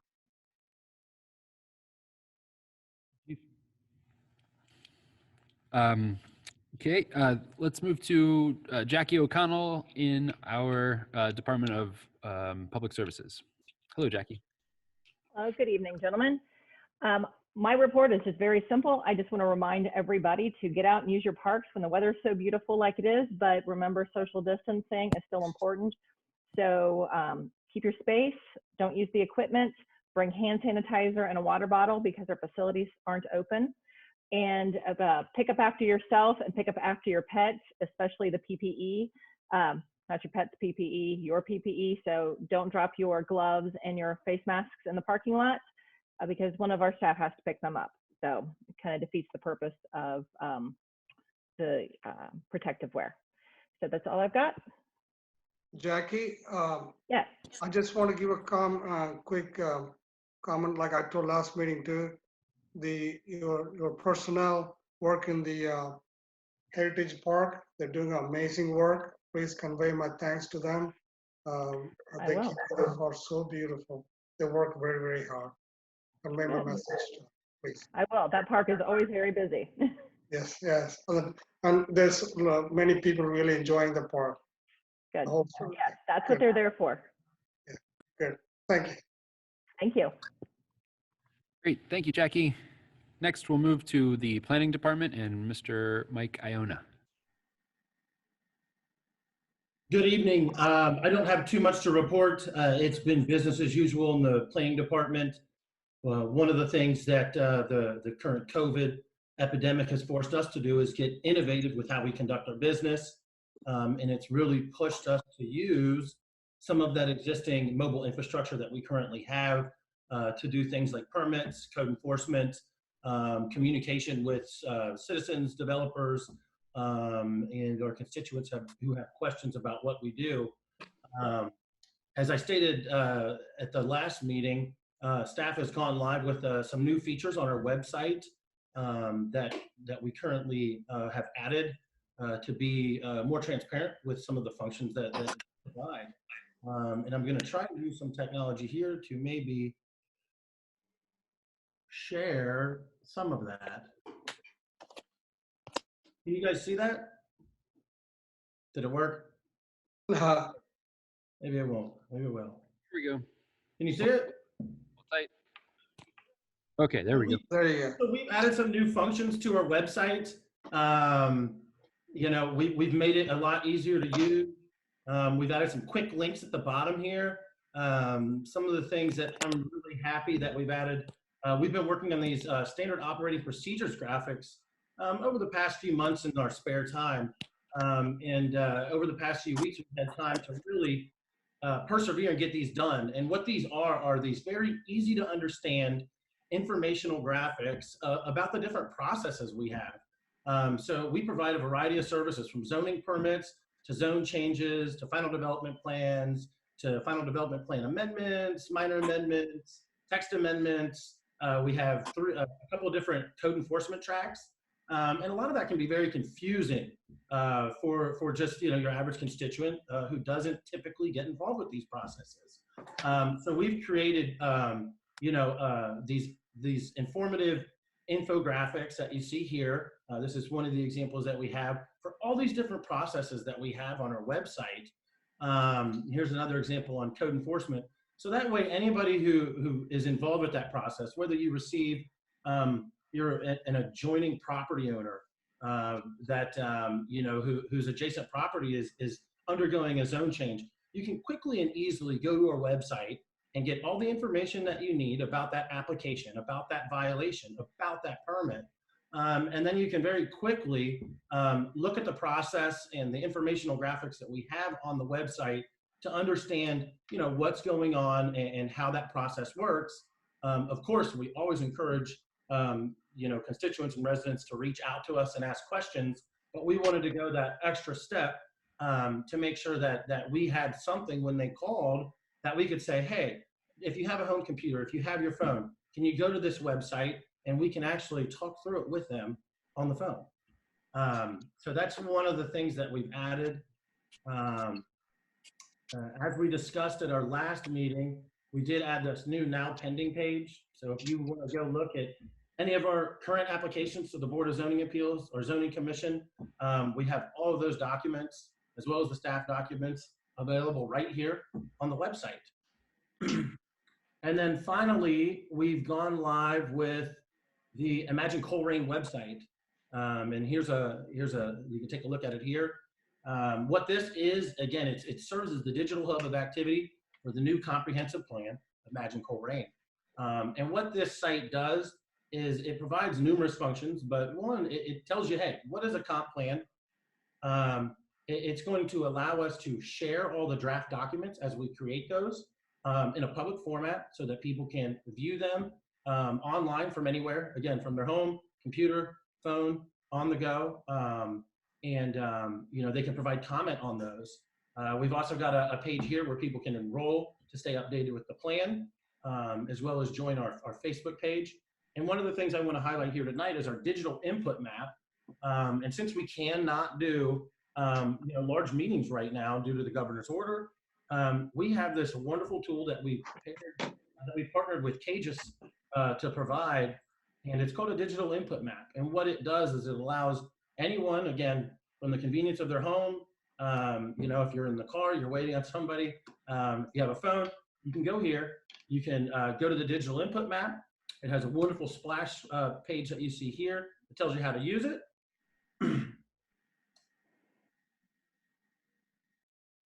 Usually doesn't take this long. Maybe that's the technology. And what it will do is it will come up with this page. And what you can do with this is you can zoom or pan throughout different areas of the township. If you'd like to search by a specific location, you can certainly search by a specific location here. And what you do is when you find a point that you'd like to discuss or you'd like to add a comment about, you can click on that point. You can title your comment.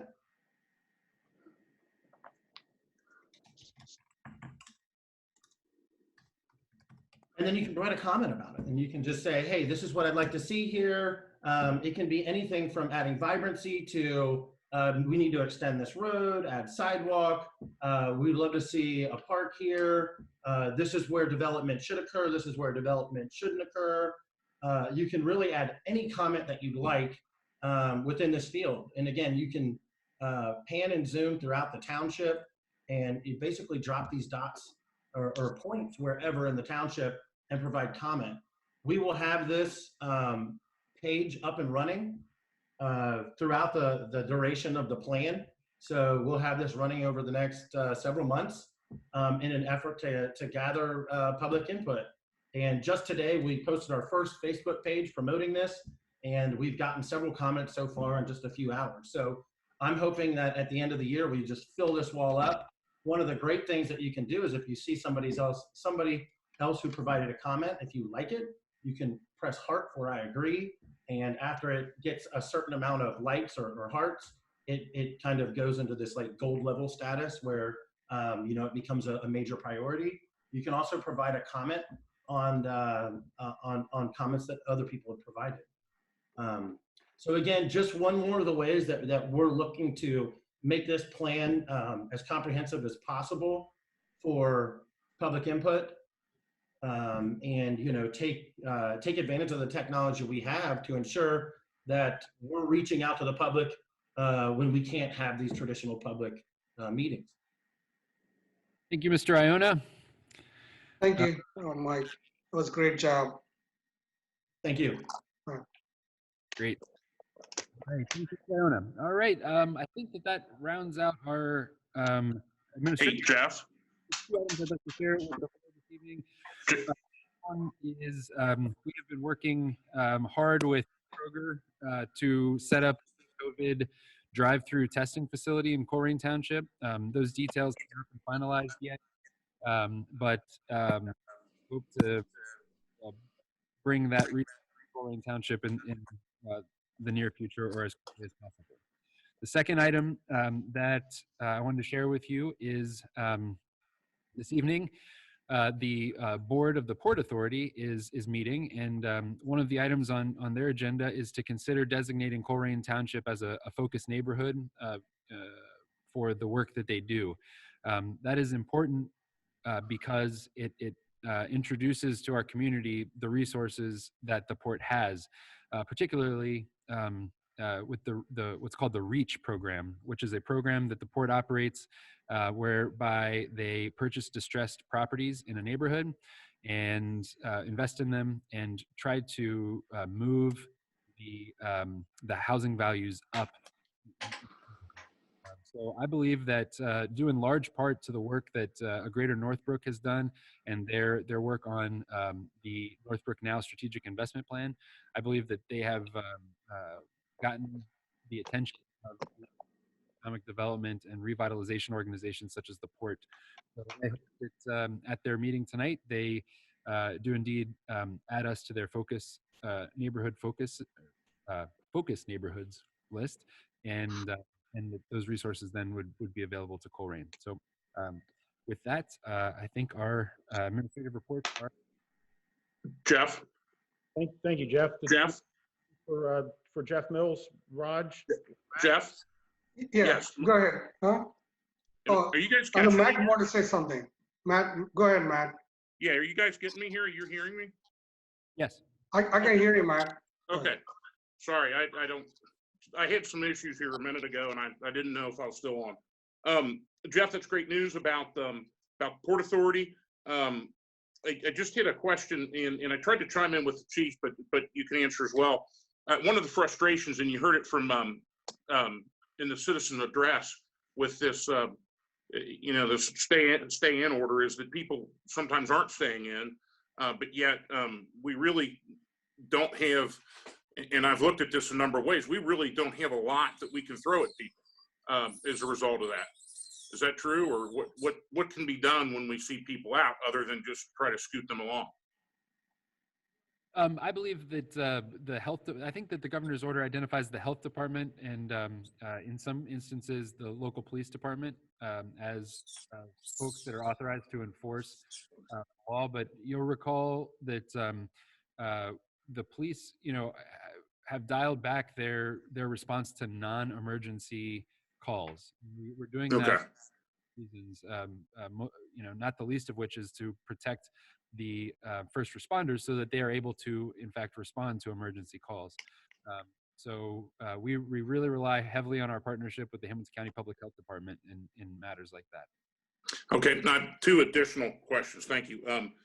The one thing, and I brought this up, I think when we first met, the idea of a township hotline. I mean, 321 Cops has caught on pretty well, but just an idea that somebody could physically pick up a phone and call a number and hear, for the week of April 1st, the events in Colerain Township are, or for the month of April or whatever, could be a pretty low-cost way to increase this communication net and it not be computer related or social media related. I think that net might catch more fish than we normally would. And I don't know if that's something the other trustees are interested in pursuing, but we're talking a pretty nominal cost for that.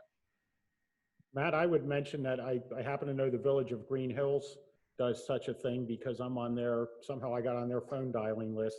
When they have a summer concert over there at the Village Green, I get the word on it, and if it's canceled because of rain, I get those calls too. Granted, I think it's just for their summer concert series because I haven't heard from them in a while, but such a thing does exist over in Green Hills. Was there any other? Yeah, one other thing. I've gotten a number of questions. Sorry, I lost my train of thought. A number of questions regarding food trucks and the licensing, and I understand that they need to have a transient vendor license, but perhaps you could speak to that and what we're doing with that. I think that a lot of these kind of emergency measures we're going to start to see dissipate here in the next couple of weeks. But to answer those questions that I've gotten about whether, and I don't know how many food trucks there are out there. What's going on with those? Sure. I guess I'd begin by saying that in a time when there is, greater than 10% unemployment, I'm really excited that there are people out there that are able to make a living and pay their rent or mortgages by selling food from a food truck. That said, there are multiple agencies that are responsible for licensing food trucks. The health department is one, and in Colerain Township, currently food trucks are regulated through the police department, and they're required to get a transient vendor license. Now, if there are food trucks that are operating without a transient vendor license right now, we encourage folks to call 321 cops or the Hamilton County Public Health Department. But keep in mind that a transient vendor license for a food truck is not an emergency call, and so as I just mentioned, we have to prioritize emergency calls at this moment in time, and so it very well could be that call does not get responded to as an emergency call. So. Okay, thank you. Hey, Jeff, following that, your answer, is the food cart, is that kind of affecting our small restaurants in the Colerain Township, their business? It's different people. That's some other people's concern. I suppose opinions about that. One opinion that I've heard is that because a food truck operator doesn't have to have a brick and mortar facility, there are certain expenses that they don't have, and that gives them an advantage. On the other side, they also don't have a dining room, and so maybe that is to their disadvantage. I think it's a different kind of food service model. In a lot of communities, and I think our community is one of them, I think that food trucks add a lot of vibrancy and fill a niche that brick and mortar restaurants do not. So food trucks exist all over the city, all over the region, all over the country, and where they are, there are still restaurants. There are still brick and mortar restaurants, and so my opinion is that they augment the offerings, the food and beverage offerings of a community, and but that's just my opinion. Yeah, thanks. All right, thank you. And I would mention, to add on to that, catering companies which go into private halls and private places and people's backyards in the summer, they don't have brick and mortar locations either. There's advantages to the food truck vendor, and weather is not one of them. And there's just a lot of different moving parts, and that'll be part of a continuing discussion. The next item is trustees report. Raj or Matt, which one of you would like to go first? Hey, Matt. I can go first if you want, Matt. Or you want Go ahead. You got a lot of things to say? I'll make it quick. All right, go ahead. No, you go ahead and I'll go. Sorry. Okay. I just wanted my report observing our fire department personnel, police personnel, and most of all, our public works people in this COVID-19 situation. They're really working very hard. I personally see that. And luckily, we are blessed that none of our first responders, our public work personnel didn't catch that virus, and they're safe and healthy. That's the good news. And second thing I want to mention about this time for Colerain Avenue need to be cleaned up and swept. I contacted Justin Kemp from ODOT department, who will always help us, and they're going to sweep within 2 weeks. The whole Colerain Avenue, it'll happen like a midnight. They shut down the traffic, Colerain Avenue, and they will. At the same time, I told Justin, ODOT department, to collaborate with our township public works, so we can do the same time the side street connecting the Colerain Avenue cleaned up sweeping and cleaned up. Also, I'm pursuing ODOT pick up all the trash along the Colerain Avenue. They have contracted people working for that cleanup. So that's a big thing. And within 2 weeks, you will see Colerain Avenue is swept and cleaned up pretty good. Okay, that's my quick report. Go ahead, Matt. Thank you.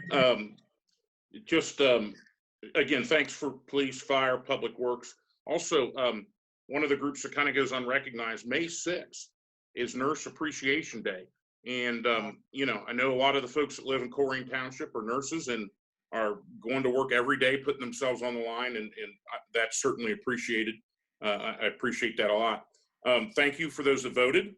I know that I voted like 11 weeks ago, so it seems like a long time ago. Thank you for those who are doing social distancing.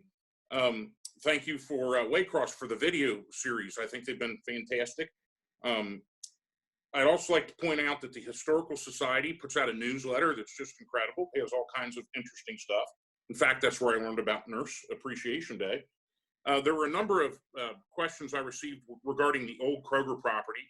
And I just wanted to point out that sometimes that does take, well, there were two issues. There was some trash that was there, and there was someone that was staying there on the property without the permission of the property owners. And it takes a little bit of time to get the property owners to have the person removed and find ways to have that person taken care of.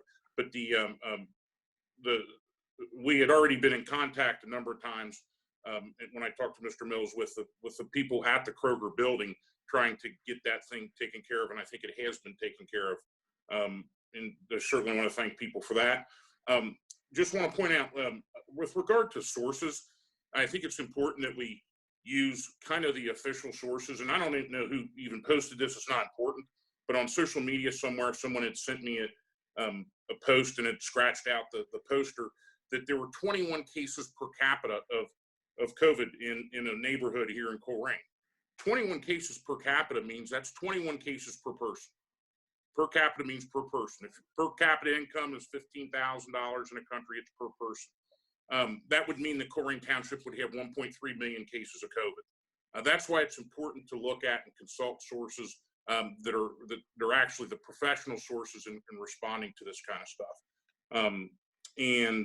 I think that, again, thank you, everybody. Oh, the last point I want to make is I do get a number of emails, texts, and calls, and you can call and text me at 513-353-8852. And I try to get back to all of them as soon as I can, but I do get a pretty big number of them. I think we're already near 1,000 now in 3 months, but I do try to get back to every single one I can. If I don't get back to you, it might be something that, hey, I'm taking it under consideration, but I usually generally will, and I appreciate that, and please continue that. So that concludes my report. Thank you very much. Thank you, Matt. Thank you, Raj. I'd like to start out with, it's nice to see you guys on the screen. I haven't seen you in a month, and I hope you're both doing well. Thank you. You too. Nice to see you. Anyway, in response to some of the comments during the citizens' address, one of them talked about a judgment that was issued on April 17th concerning the case of Wright and Moore versus Colerain Board of Trustees. That judgment was not complete. There's another issue on there with the Land Use Committee that has not been a ruling on. If there has been a judgment on that, I haven't seen it. I don't know, having not talked to the other trustees, I don't know if they have either, but we're interested in seeing the other half of that judgment. There was another comment that there are 12 community pages that daily report on happenings within our community. As people know, I don't go on Facebook. I don't put the time into it. It's the way that a lot of other folks communicate, and that's fine. I'd like to point out that those 12 community pages, I don't know who runs them. I'd say there are folks in this township that run multiple pages, and as Trustee Wallert said, those are not an official source of information. There was another comment about the idea of Waycross and us paying them to do some social media work, which is on the agenda for tonight. I know we tabled that at the last meeting, and I see that Jeff Mills has put that back on the agenda. One of the comments is spending that money. I would like to point out, and I haven't looked at it for the most recent year, when that came up, that's not coming out of tax dollars. That is the franchise fee that is on your cable TV bill. The folks that have cable TV and internet and who pay that franchise fee, I want to say in 2018, which was the last time I looked, that generated somewhere over $700,000 a year. That is not tax dollars. That is a service provider fee that if you don't go through Cincinnati Bell or Spectrum or the old Time Warner, you are not paying that. That is a service that is provided to folks that pay a cable TV or an internet bill. So that is not tax dollars. There was another comment about, did we have a sneaky meeting about the Waycross contract that's on the agenda tonight? The Waycross service that you are currently seeing, which I think is a great service, that contract was voted on in an open meeting of the Board of Trustees a year and a half ago, 2 years ago, and that contract's been in place. So I think that somebody's a little confused on the facts here. This is something entirely different. So to be clear, that the contract for the service that you're currently watching on Waycross has been in place for quite a while. There's been some comments about Lake Gloria. Why did it never come before the Board of Trustees? It hasn't come before the Board of Trustees. It's something that's been started by a group called Save Lake Gloria, and I imagine there are concerned neighbors over there. But Jeff, could you take a minute and tell me if that's come before zoning or the Board of Trustees yet, or what's going on with Lake Gloria? Sure, it has not come before the Zoning Commission or the Board of Trustees. If the developer proposes a development that would require a zone change, the process for a zone change is a legislative one, and the developer or applicant must make an application with the Zoning Commission. The Zoning Commission would hold a public deliberate and then make a recommendation to the Board of Trustees, and then would then hold a public hearing and deliberate and make a legislative determination as to whether or not to change the zoning designation, or it's called a zone map amendment. So there would be 2 opportunities for public input at public hearings, and that is really the appropriate time to get your comments, concerns, or kudos on the project into the record. And that's why there's been no public debate, because it's never come before us, and it would go to the zoning board before it ever came to us. There was another comment from that group that they have 700 signatures. I recall 2 weeks ago, I had to go back and look, but I thought it said 600 signatures. And so the viewing public knows I've never received any document with signatures. And to me, signatures imply something that you sign with a pen. I don't know if that's liked or I read this or thumbs up on a website or on a Facebook page, or I don't know where those 700 are coming from. But to me, a signature is something somebody presents you and discusses with, and you sign their name on ink. So I have not seen one signature, much less 700 of them. There was a comment in the public presentation that I made a derogatory comment about Lake Gloria being privately owned. The fact of the matter is the township does not own it. It is privately owned. And I did go over there, and in fact, I went over there earlier today and looked at it, and it is beautiful. If you stop on Pippin Road, there's a green steel gate that prevents you from going any further, but I walked out in the parking lot, and before we would ever consider anything with that parking lot is spongy. And what I mean by that is it's not hard, it is soft.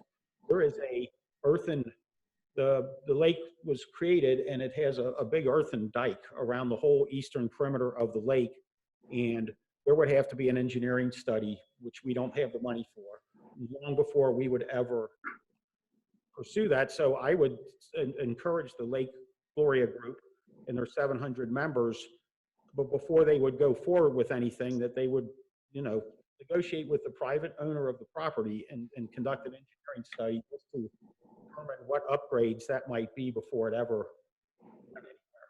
And I'm not an engineer, I don't claim to be one, but the parking lot is spongy, meaning it is soft, and it's soft for a reason.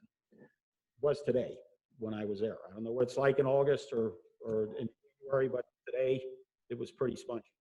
To Mrs. Claire on Hollybrook Court, as usual, I will drive by and look at that myself. And I'll talk to Mr. Iona and make sure that Hollybrook yard is taken care of. And my final comment would be, here what all these different municipalities and townships and local governments are doing in response to the COVID shutdown.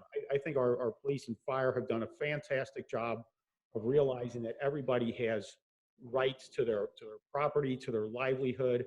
And as Jeff said, we're not really responding to non-emergency stuff. But there's a whole nother side of this. People deserve the right to go to work. And I think that our Colerain Township citizens have been incredibly patient with all the restrictions and that. And to every one of you out there, I applaud you for your behavior. And I've talked to Chief about this, and he's very clear. Chief Denny, myself, and I hope the other two trustees, and I'm sure they do, and Jeff Mills and Frank and Jeff Baker, we all understand that people have rights to their property and their livelihood. And we have an elected governor who has his appointed Department of Health director, and we are dealing with what he is handing us, and it changes every day. And I cannot wait until this is over with and people can start getting back to some normal semblance of their lives. And he keeps saying, I hope he keeps saying businesses can reopen. I hope most of you can, because it's been very tough. You're paying your business insurance. Those restaurants that have liquor permits and other annual costs, those costs don't go away. I get it. I understand it. We all get it. And thank you so much for those of you that are struggling to hang on throughout this. And anything I can do to further the cause to let the state government get out of the way and let people get back to their lives, I am all for it. It has been a struggle I work for. It's a struggle for every one of you out there. And I know that. And with that, we will move on to the next item, which is new business. Mr. Mills. Thank you, Trustee Unger. The first item of new business comes from our fire department, and Chief Brook is here to present that item.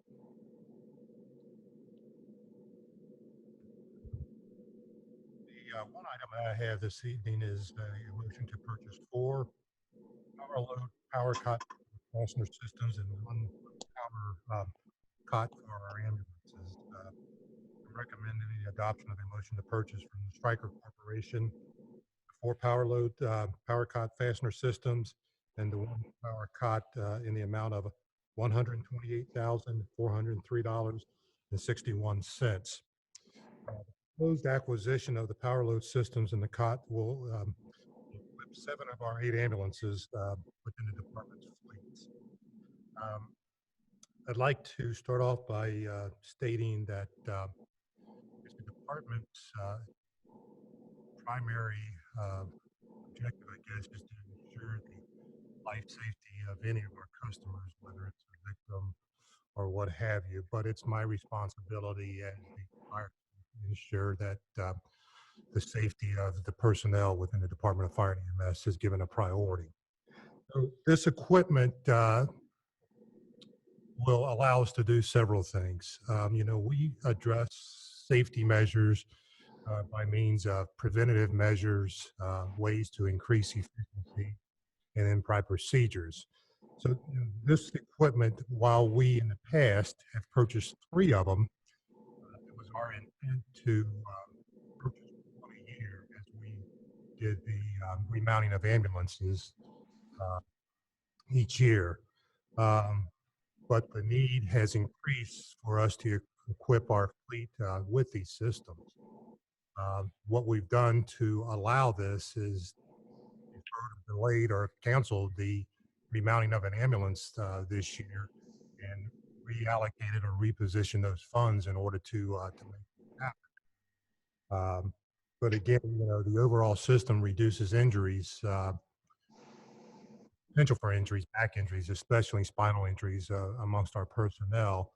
And I think for any of those of us that have experienced the cost associated with an employee and a back injury, those injuries over the long term can exceed what the cost of one of these systems costs. So, again, we've identified the time has come now to outfit all of our ambulances at present with these systems. And so thus requesting approval of the funds to acquire these systems in the one. Mr. Unger, may I add just one thing? This expense was budgeted in our capital budget for 2020, and again, I just wanted to underline what Chief Cook just mentioned. These power cots are an investment that will pay us back. There is a return on this investment, and the return is in the form of fewer days off, fewer guys and gals that get hurt by lifting these cots. So I just wanted to underline that. Thanks. I'll go ahead and motion that we purchase 4 Power Load cot fastener systems and 1 Power Pro XT cot. I second it. second. Go ahead. I'll second. Waller. By Unger, seconded by Wallert. Is there any discussion? Yes. Yes. Go ahead, Raj. Go ahead. Thanks, Matt. Chief, that I think it's a great move what you're doing. Previously, I talked about this, and what you're doing is you're investing this money to other ambulances, which is you already put 3 of them, correct? You tried it. It's really working very well and protecting our first responders. So, so you're going to do it other ambulances, which is good news. And also, you shifting the money, which you could have spent the money for other project, correct? Yeah, we canceled or deferred or delayed the remounting of an ambulance for 2020. We've taken that funding and moved it to purchase the remaining power load systems and power cot. Right. As Jeff Mills mentioned, that this is a great thing for the safety of for the first responders and protecting their further injury it may cause, and this will reduce all these injuries. Okay, that is a good thing, Chief. Okay, thanks. Chief, Matt Waller. Just a quick question. What is the life expectancy of these? Well, they're relatively new to the industry, I guess, if you, and I can't answer that, Mr. Waller, quite frankly.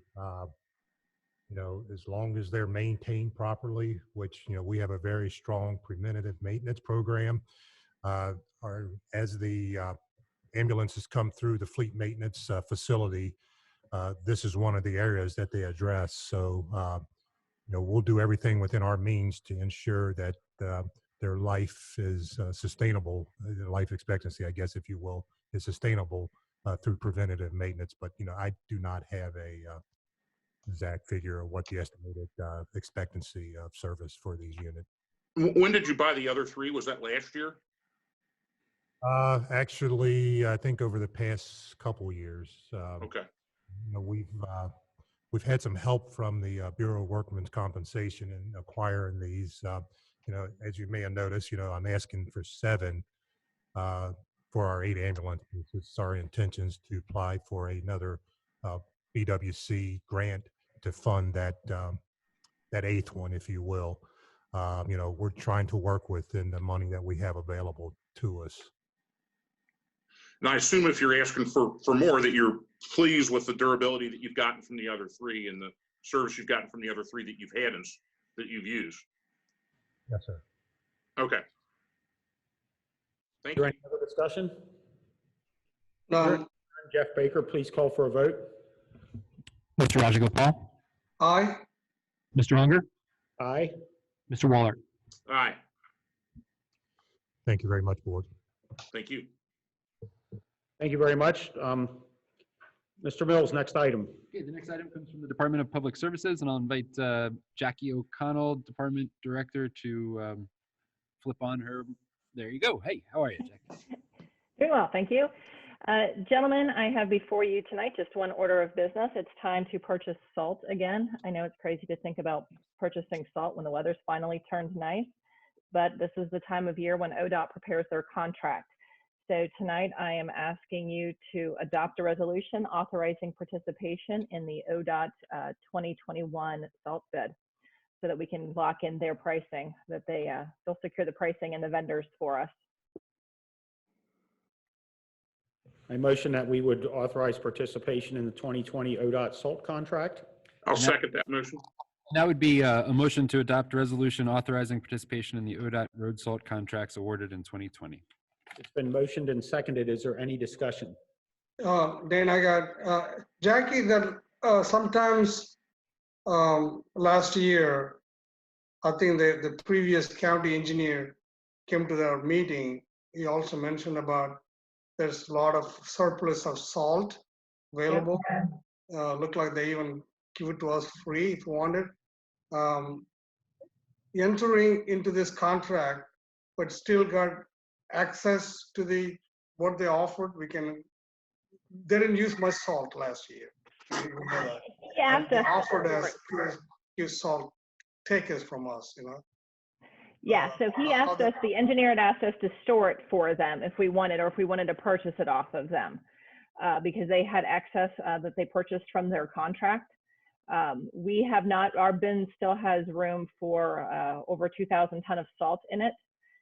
So whatever we put on our contract, we're then contractually obligated to purchase 90% of that. So we do not have an excess of salt like some of the municipalities have, or the political jurisdictions. But we would not enter into a contract that was for more than what we asked for this year. Okay. See, my thing is, they offered us, I remember the meeting, if you want to take the salt, if there's some, say for example, county engineer's office offer us a free salt to take from the surplus, it's not the violating entering the contract with the ODOT? Oh, no, I'm sorry, there's no conflict of interest there. Okay, thank you.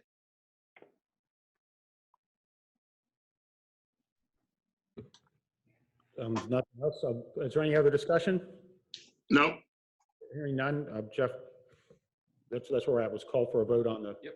Okay, please call for a vote on the 2020 salt contract. Mr. Rajagopal? Aye. Mr. Unger? Aye. Mr. Waller? Aye. Thank you, gentlemen. Thank you, Jackie. All right, the next item on the agenda is a resolution extending the emergency declaration in Colerain Township. Staff recommends adoption of the resolution extending the emergency declaration, and I'll just mention that when this agenda was published on Friday afternoon, there was still a great deal of uncertainty as to what the governor was going to do as it relates to opening up the economy, as it relates to the stay-at-home order. And so in an abundance of caution, I included the date in the resolution of May 15th, which is the Friday after the next Board of Trustees meeting. So that will give us the opportunity to revisit the need for an emergency declaration at the next Board of Trustees meeting. I'll also mention that the emergency declaration has a number of reasons for its existence. One of the reasons for its existence is to make federal funds available to the township in response to this emergency. So because we've declared an emergency, we are eligible to receive some recovery funds and offsetting costs for the additional expenses we've incurred providing a response to this pandemic. So there are many reasons for the emergency resolution, but those are a couple of them. The recommendation is to approve the resolution entitled Resolution Declaring a State of Emergency Due to COVID-19. I'll motion to approve extension. Then I'll second it. It's been motioned and seconded. Is there any discussion?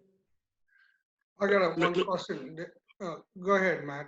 Mr. Mills, so let's say this goes to May 15th and I don't know, the 10th, the state emergency ends. How does that leave us if we don't meet again until whatever, the 17th or something like that, or 18th? I think our next meeting is on the 10th. On the 12th of May. And so the emergency resolution, if you approve the emergency resolution that's in the packet this evening, in Colerain Township, our declaration of emergency will expire on the 15th of May. But if between now and the 12th, say for example, the governor extends the emergency declaration in Ohio, May, you guys could take it upon yourselves to mirror that. And if he ends it, I'm sorry, I missed that. I'm sorry. and if he ends it, which is unlikely, but I just want to understand it. There are any negative implications for us having an emergency declared longer than the state. As an example, I believe the Hamilton County extended their emergency declaration for 60 days, I believe. So I don't think there's any negative consequences. Okay, just making sure. I tend to think it's going to be with us till the end of the summer at least, but I just want to get my I's dotted and T's crossed. Yeah, and Jeff, I got a question. And I watched the governor talking, yesterday. He said step by step, he's going to do that. The one is like May 4th, the offices, general offices will be open. How are we going to do that, Colerain? Good question. We're working to figure that out right now. So he made that announcement yesterday, and he also said in the same breath that he said on May 4th, offices are going to open. He used the words, "If it is at all humanly possible to stay home, you should stay home." Actually, with those words, you guys just disappeared from the screen. So, Jeff. I got it. Okay. Yeah. Okay, guys. So we're flying blind over here, but give us just a second. Okay, so to answer your question. Okay, so to answer your question about how we're going to bring that back, it's yet to be determined. And the governor said, if it's at all humanly possible to stay at home and do your job, stay at home and do your job. So we're going to be working through that in the coming days. Every morning since this began, is it 6 weeks ago at this point? March 16th or 15th. Every morning since that day, a team of about 15 people has been getting to discuss COVID updates, status, operations department, of our response to COVID, and our communication. And so I rely on that brain trust, and I think that in the coming days we'll be able to develop a plan for getting back to being close to normal, whatever that means right now. Does that answer your question? Okay, thank you. Was there any other discussion? No. Hearing none, Jeff Baker, please call for a vote. Mr. Rajagopal? Aye. Mr. Unger? Aye. Mr. Waller? Aye. Very good. Thank you, board. The next item on the agenda is a resolution modifying the paid time off policy for COVID-19. Staff recommendation is to approve a resolution adopting a temporary modification to the paid time off policy. So I'll read the rationale here and then riff on it just a minute. So the COVID-19 has had a number of impacts on operations, and it has significantly altered employees' ability to take and use vacation time. Nearly all township employees have a duty to respond and work through the COVID-19 pandemic, and therefore are unable to take vacation leave. The staff is recommending a one-year change to their vacation policy to remove the annual limit on the amount of vacation time that can be rolled over from 1 year to the next. Note that there is a clause in any employee leaving during that temporary suspension of vacation limits, they would not be permitted to receive a higher payout. So that's really important here. The policy change is temporary in nature, would not be formally included in the policy book. It would be placed as a standalone item, similar to the financial policies. So what that means in practice is, our police officers have not been able to take vacation during this time. Our firefighters have not been able to take vacation during this time for the large portion of them. Other employees unable to take vacation leave. But right now the policy says that you can only, at any given time, you can only have a maximum of 2 years of vacation time. And when you leave, you can only be paid out that maximum of 2 years. So what we're saying here is let's allow employees to be able to carry over more than 2 years for a limited period of time acknowledging that this is an odd circumstance, but do not let them get paid out more than the 2 years maximum. Okay, does that make sense? Okay, very good. So that's the recommendation. I'd motion that we resolve the modified paid time off policy for COVID-19. I'll second. Motioned and seconded. Is there any discussion? Yeah, Mr. Mills, let me make sure I do understand this correctly. So this is not actually adding any. So if you're, according to our policy, if you're 0 to 5 years, you get 10 days. And I'm 0 to 5, and let's say I'm not, but let's say I'm a salary employee and I'm 0 to 5 years and I get my 10 days and I can't use them because I'm police and we can't take the time off. The next year that will just roll over. It won't be additional time that I'm given, it'll just roll over. If you're a second year employee and you did not take a vacation in the first year and you accrued, your 10 days, mm-hmm. And then in your second year, you accrued, you got your 10 days. So now you've got 4 weeks of vacation. And that is the maximum that you're allowed to have on the books right now is 2 years of vacation. As you go into your third year, if you didn't take vacations year 1 and year 2, didn't take any vacation leave, then you would be eligible to get 2 more weeks, bringing it to 6 weeks total. In a normal circumstance, you would just lose 2 weeks of vacation and gotcha. Didn't spend it. But what we're suggesting is because of these times, allow them to continue to have that on the books. But if they were to separate, do not pay them for the 6 weeks, only pay them for the 4 weeks in this example. Gotcha. Okay, thank you. And I have a comment to Jeff Mills.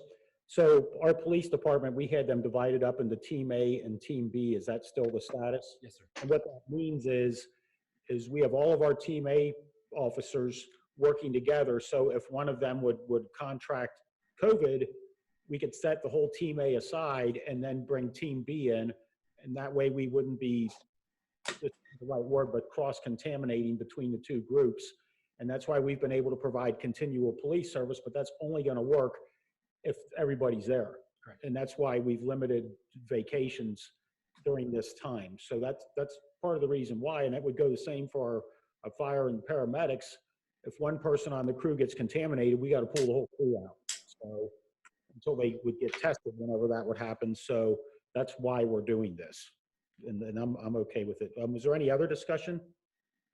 None. Hearing none, Jeff Baker, please call for a vote. Mr. Rajagopal? Aye. Mr. Unger? Aye. Mr. Waller? Aye. Thank you, Board. The next item on the agenda is a motion directing the administrator to sign the 2021 Stormwater District level of service and estimated service fee form. The staff is seeking guidance on whether or not to sign this form, and here is why.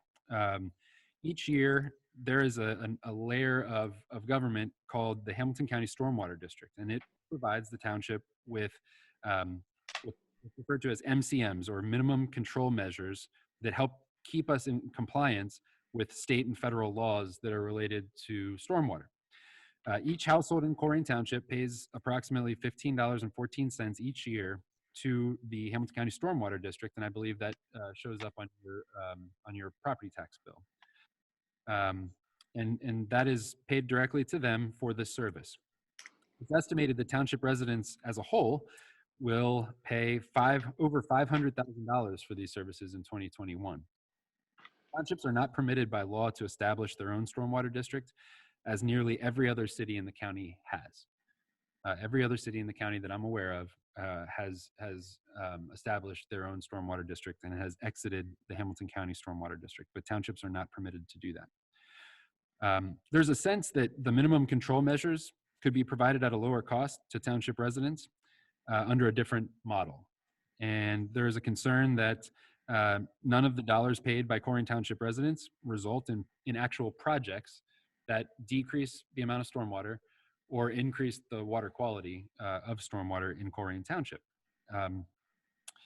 And let me be very clear that there is a very real need for stormwater mitigation projects in Colerain Township in certain areas.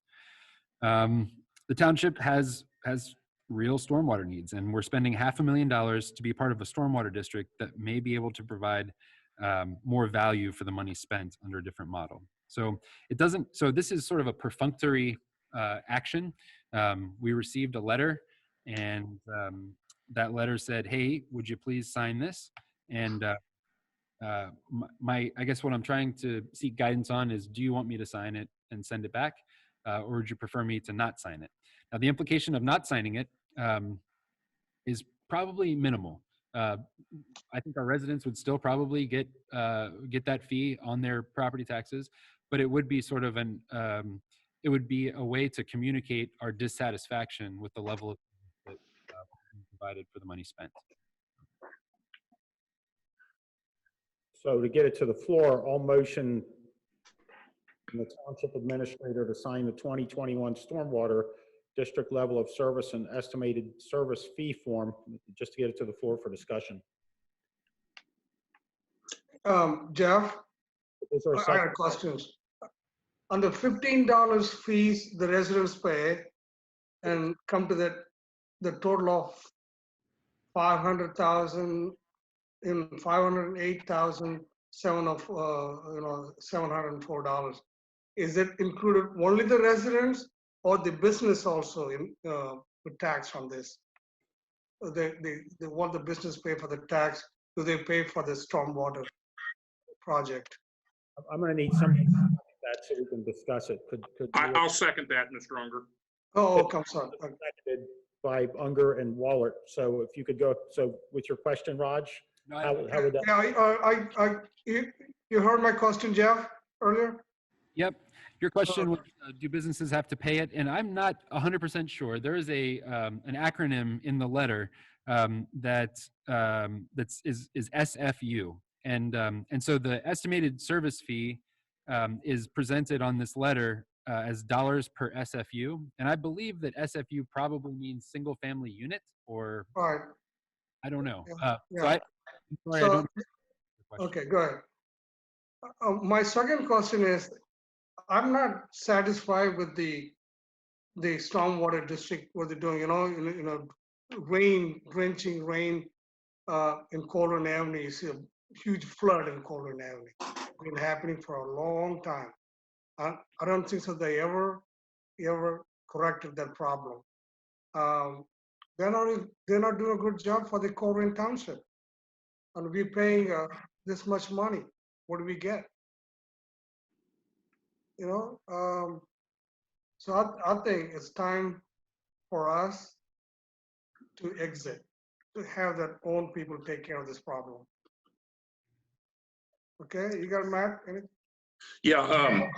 So I took a fairly deep dive at this and looked at the two most recent annual reports, the 2018 and 2017 report. And I talked to a number of other trustees in some of the bigger townships in Hamilton County, and also the township association, a couple people from there. Part of this is by law. It's just kind of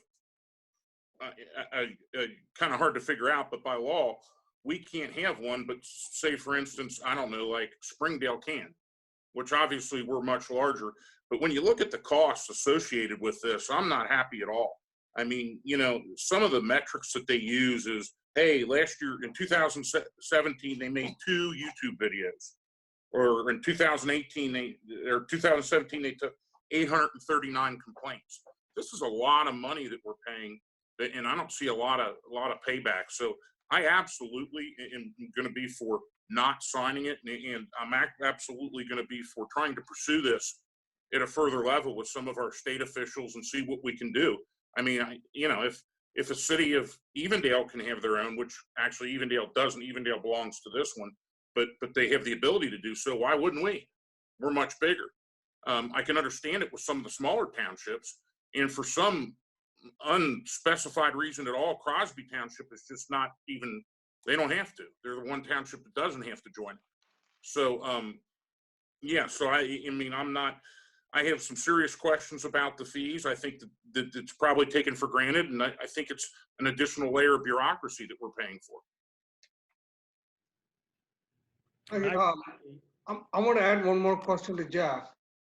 if we exit from the water district, the $15.14 will be given to other township?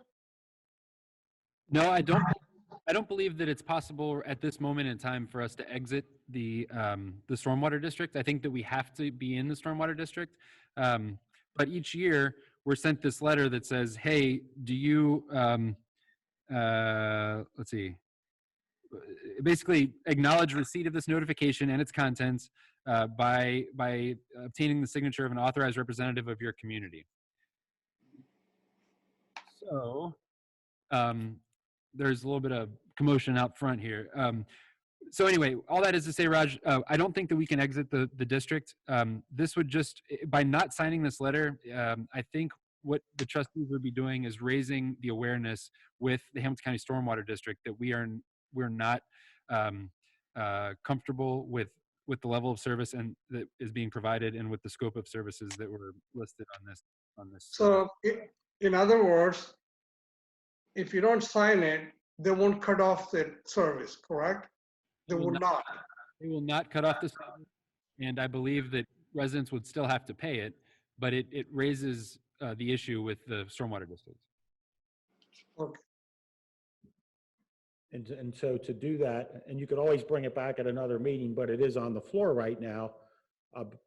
Based on what I've heard and what I've thought about this after seeing it in the agenda, I'm going to recommend that we do not sign it.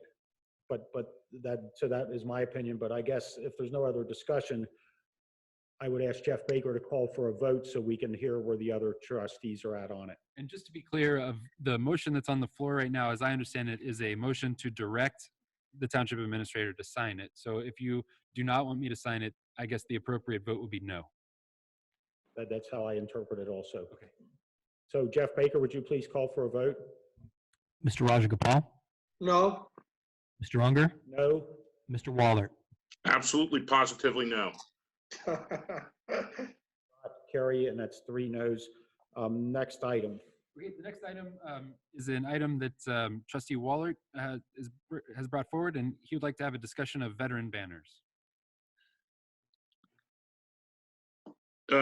Yes, so I think that one of the great characteristics of Colerain Township, and I found this when I ran some data a couple months ago, is the number of veterans that we have relative to Colerain Township as opposed to the rest of the county. We're at a much higher rate. And you know, you go to places like Mount Healthy and Newtown, Ohio and stuff, and they have these banners hanging that celebrate veterans, be it, you know, May, in November or May or November.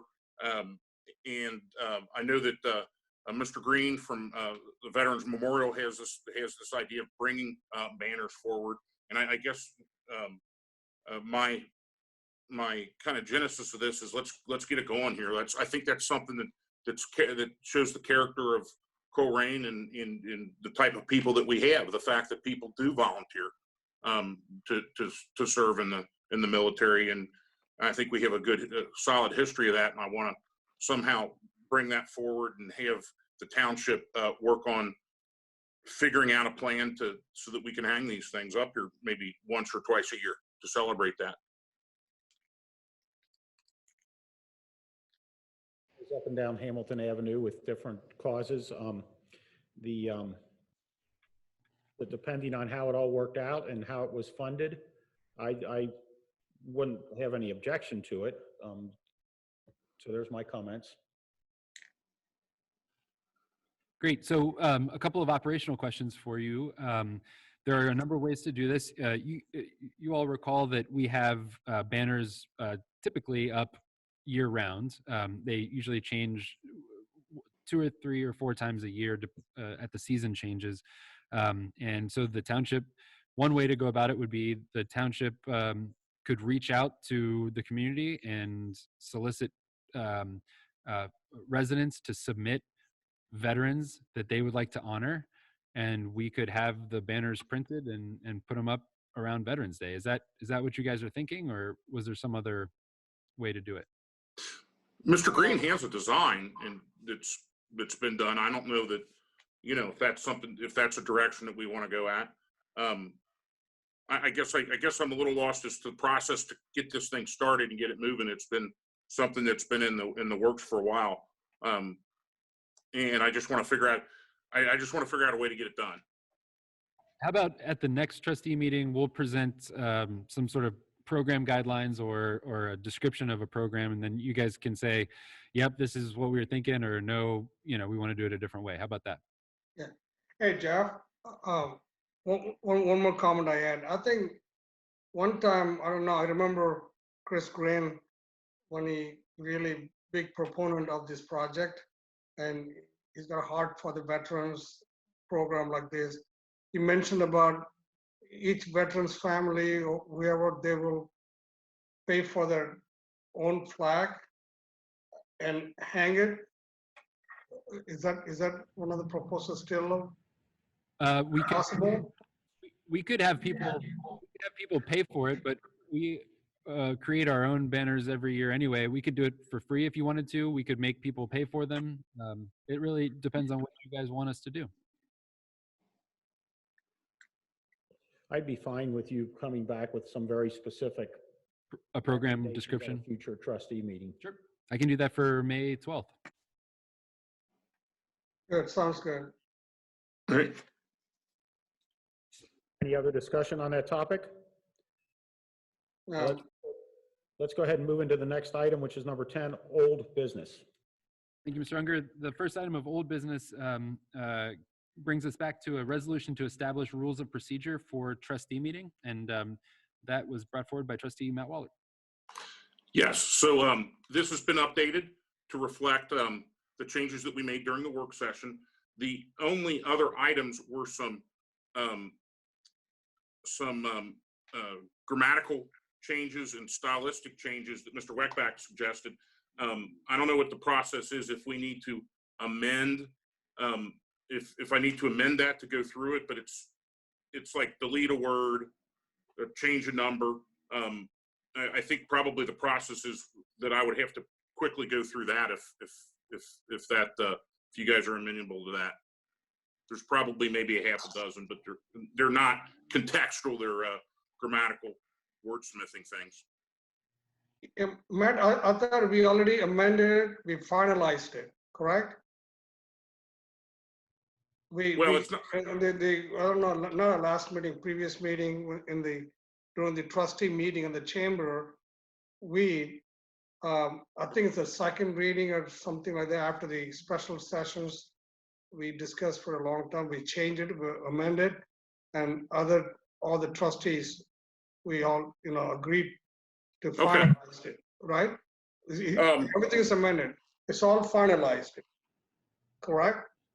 Well, I guess it's not finalized till it's adopted. Yeah, you're right. That's what we're going to do. Are we going to adopt it tonight? That finalized version?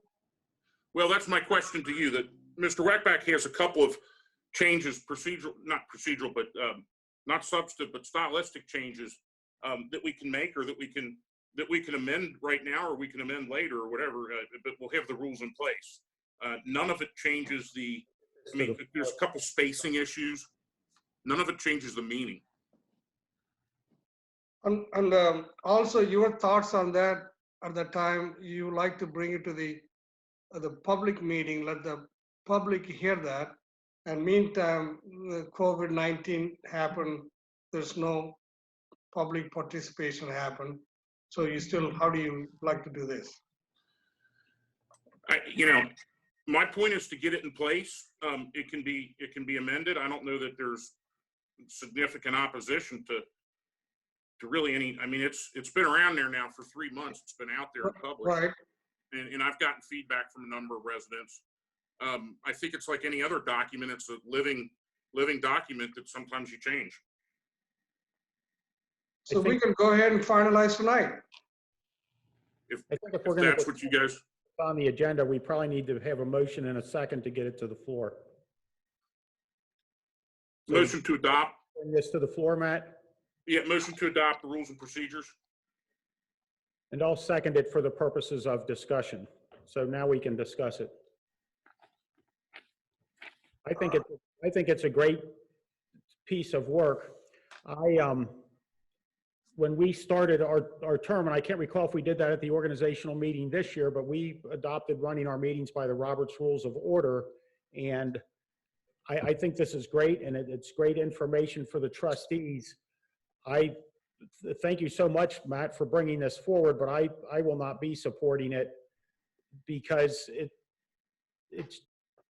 we've really worked it out, and we've got our agendas out by Friday afternoon, so our agendas are out 96 hours before the meetings.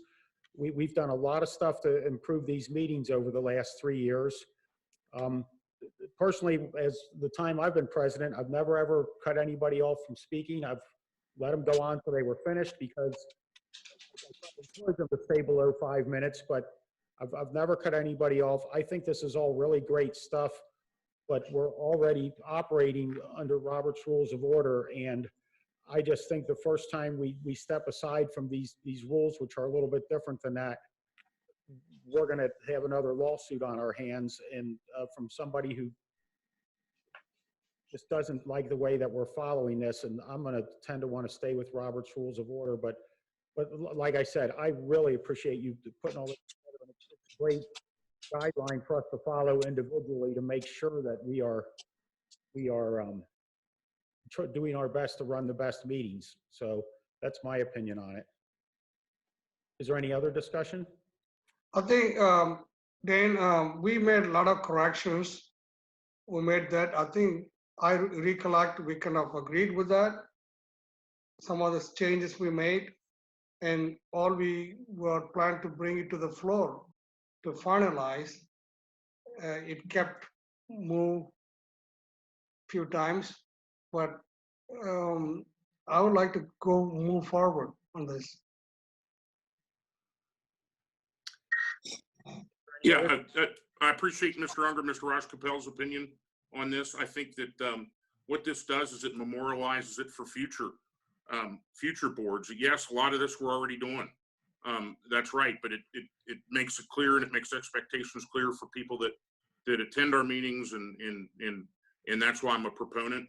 But I certainly understand that that there are other viewpoints on it. But again, I obviously support it. It's something that I put a lot of research and time into, and I think that it will make us more effective long after we're gone from the board. So that's my feeling. But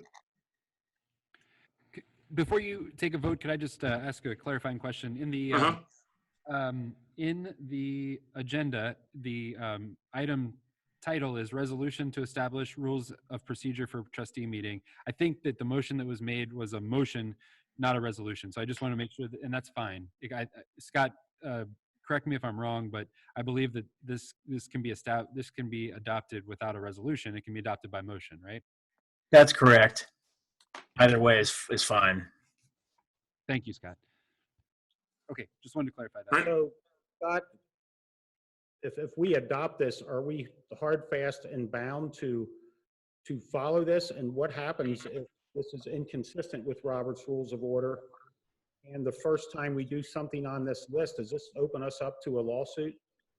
I don't think it opens it up to a lawsuit, but once you adopt it, it becomes the rules for the trustee meetings, and as far as what they establish or put in place. Hey, Scott, have we gone through this procedures and rules?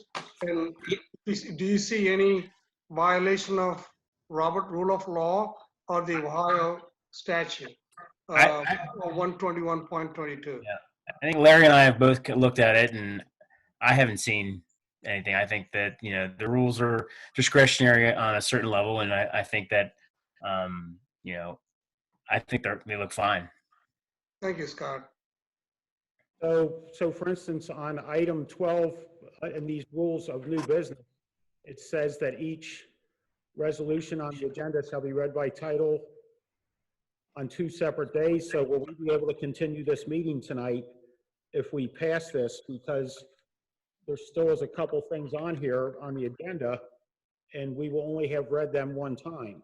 So Scott, how would that affect Well, you can still go ahead and pursuant to the RRC, go ahead and pass things that are still out there. Just because it's written down there, I mean, I think that you can still go ahead and it's a guideline. I mean, Scott, if you go on that, it says the board may, by a majority vote of its members, authorize the adoption upon its first reading, according to ORC 504.10. yeah, and I don't have I mean, that's exactly what I mean. It is the law right now. So, and I don't have a copy in front of me right now that I can look and answer specific questions on. But I know that I've read over it and I didn't find any issues. And if down the road we find that there is an issue that we discover, like Matt said, we can go ahead and amend it and address it at the time. We can change it. That's a good point, Scott. Very good point. So later on the agenda tonight, we're going to motion to authorize acceptance of a monetary donation to the fire department. Will that need to be read twice? So will we be able to do that at this meeting, or that will be a motion? That's not a resolution. Would tonight be the first reading for that, and then you'd have to come back and do it? Well, reading, you only read resolutions and ordinances. You don't read motions. Motions you can do on a first time. Motions are unique in that aspect. So this only affects resolutions, and it doesn't affect motions, because about half of what's on here is motions, and the other half is resolutions. For instance, buying the 4 power-loaded fastener systems, that was a motion. So in the future, would that have to come up at one meeting and be presented at the next? No, I think motions, and like I said, I don't have it in front of me, but my understanding, I mean, based on when I read it, was it just applied to resolutions, which, and again, if the majority, if there's a waiving of those 2 readings, you only read resolutions, you don't read motions. I think it's really going to cause us legal problems with our meetings, but is there any other discussion? None. I'd ask the other trustees to vote no on it, but that's my only discussion. So Jeff Baker, please call for a vote. Mr. Rajagopal? Aye. Mr. Unger? No. Mr. Waller? Aye. Motion carries 2-1. I'm sorry, resolution carries 2-1. Would that be correct? Okay. Okay, the next item on the agenda is a motion authorizing the township administrator to enter into a contract with Waycross Community Media for communication services. Staff is seeking trustee guidance on a motion to do such a thing in an amount not to exceed $20,000. This item was tabled at the April 14th meeting, and just to reiterate what this is, the Colerain Township Trustees adopted a strategic plan and budget for 2020, which has at its core one major theme: creating connections. As part of this plan, the township has a strategic initiative known as the Communications Contract Initiative. At the March 10th meeting, we adopted a motion to permit staff to issue an RFP for communication.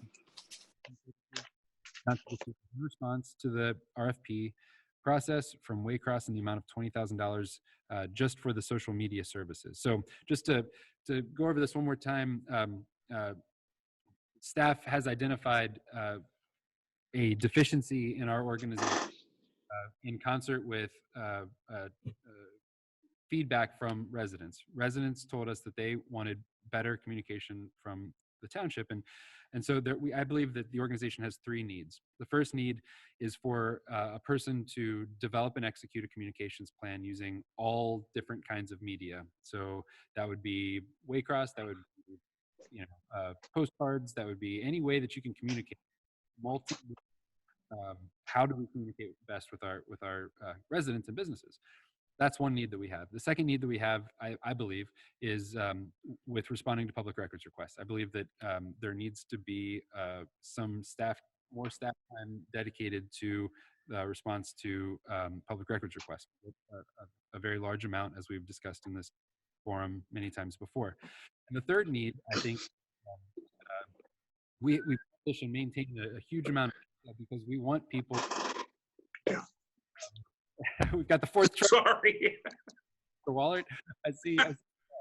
Um, we have a need for data, somebody to manage and communicate data, because as I say all the time, I want everybody to know what it is that we do on a daily basis because I'm proud of it. I'm proud of the work that this organization does. I want people to know about it, hence the focus on transparency. So those are the three needs. We have tried several things in the past. The first thing we tried was to do a contract. I believe it was 2 years ago. We got one response. The board voted against that. The second thing that we tried was to create a new position in-house. If we weren't going to outsource it, then maybe we could do it in-house. The idea there was, at the time it was called the Director of Transparency, and it had that job description was those three things that I just mentioned. That was rejected by the trustees, and at the time that was rejected, the trustees said, hey, go and see if Waycross would be interested in doing this. As we dug into that, we realized that due to our procurement policy, we needed to do an RFP for these services. So we asked for proposals to do all those things that I just mentioned, those three things. And we got one response back. And the only part of that the respondent wanted to do was social media. So they submitted a $20,000 fee for just the social media aspect of that need. So that's why we're seeking your guidance. Which direction do you want to go here?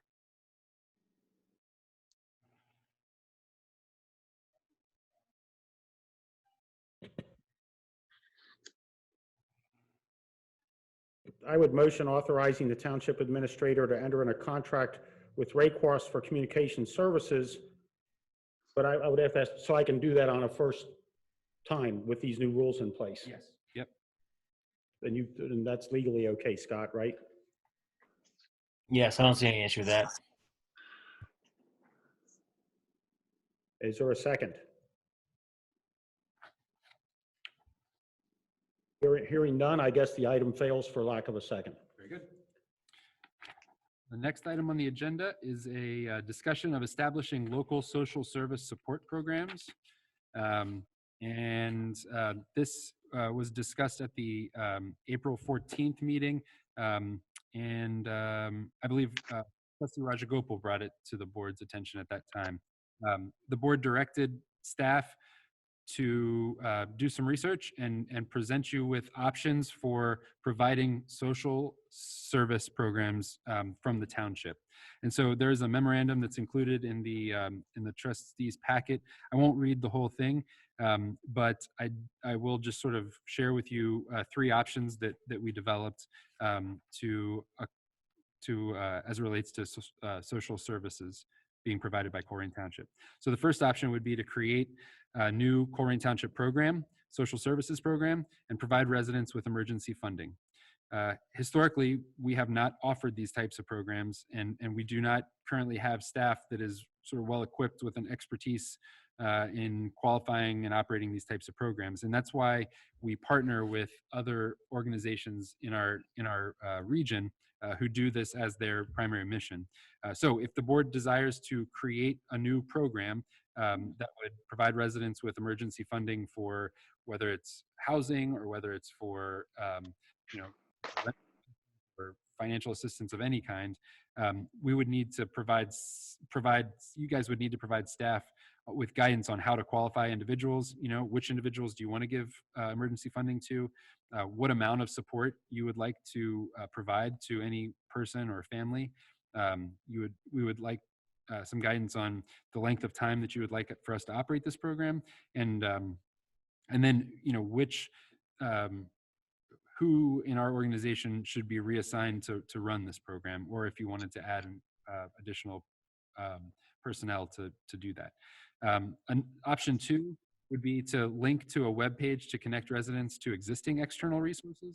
So the idea here is rather than recreate the wheel and provide social services for our residents directly, we would serve as a conduit of information, directing our residents to resources that already exist in our community, just not by Colerain Township.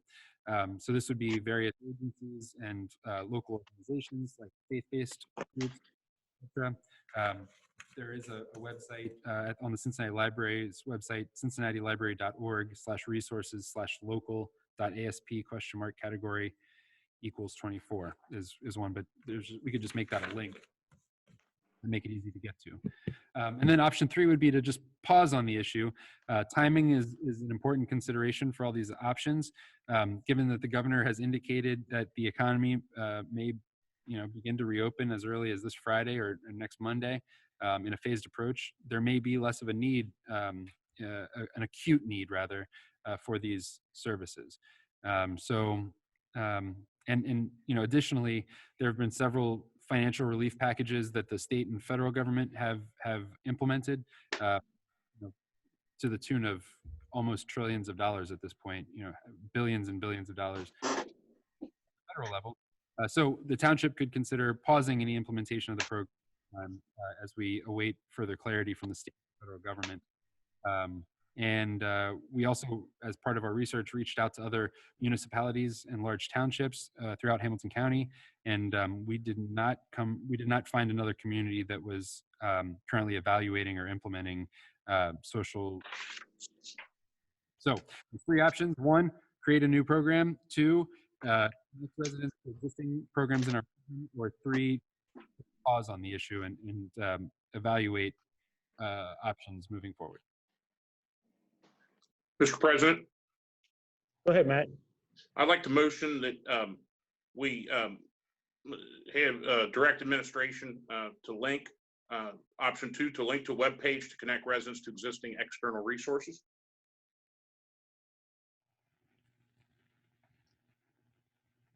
And I would first, do we have a motion first, which option you want? How are you going to vote on? I think you would have to second it, Raj, so we can get it to the floor if you want to second it. Okay. Did you want to second it, Raj? No. Did you say yes, Raj? No, I said no. So, if I believe the motion on the floor is to direct staff to implement option 2, which is linked to an existing site. Would that be the library site? Yes. Or another site. I mean, we could operationalize that different ways. It's just that the library's website has all of them listed right now, and they keep it up, which is nice. That way, staff would not be responsible for maintaining the links, and somebody else does that work. That's why we thought that was so. I just want to clarify that. Did Raj second that? Who seconded that motion by Trustee Waller? Wasn't seconded yet, but I would need some clarity on link it to the Cincinnati Public Library site, Matt. And or a site that administration deems worthy of connecting. I guess I'd leave that up to an administrative function. How about second to get it to the floor? How about we option 3 pass on the thing, explore the more possibilities of helping our community or the residents in the desperate need. We need to take care of these people. We need right away. The option 2 gives them their own to look for it. So some of the people not right away can follow the instructions, go to the research. Some people right now, they need a help. Right now they need a help. Raj, I don't see number 2 as an end game. I see that as a start.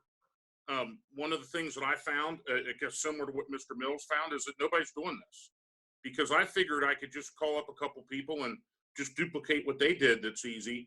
And right now we don't have a model to use. So I guess my motivation in saying 2 is 2, but I want to move. I want to make it more than 2 at some point. Yeah, I see your point, Matt. What makes the Colerain this project make one step higher than other neighborhood?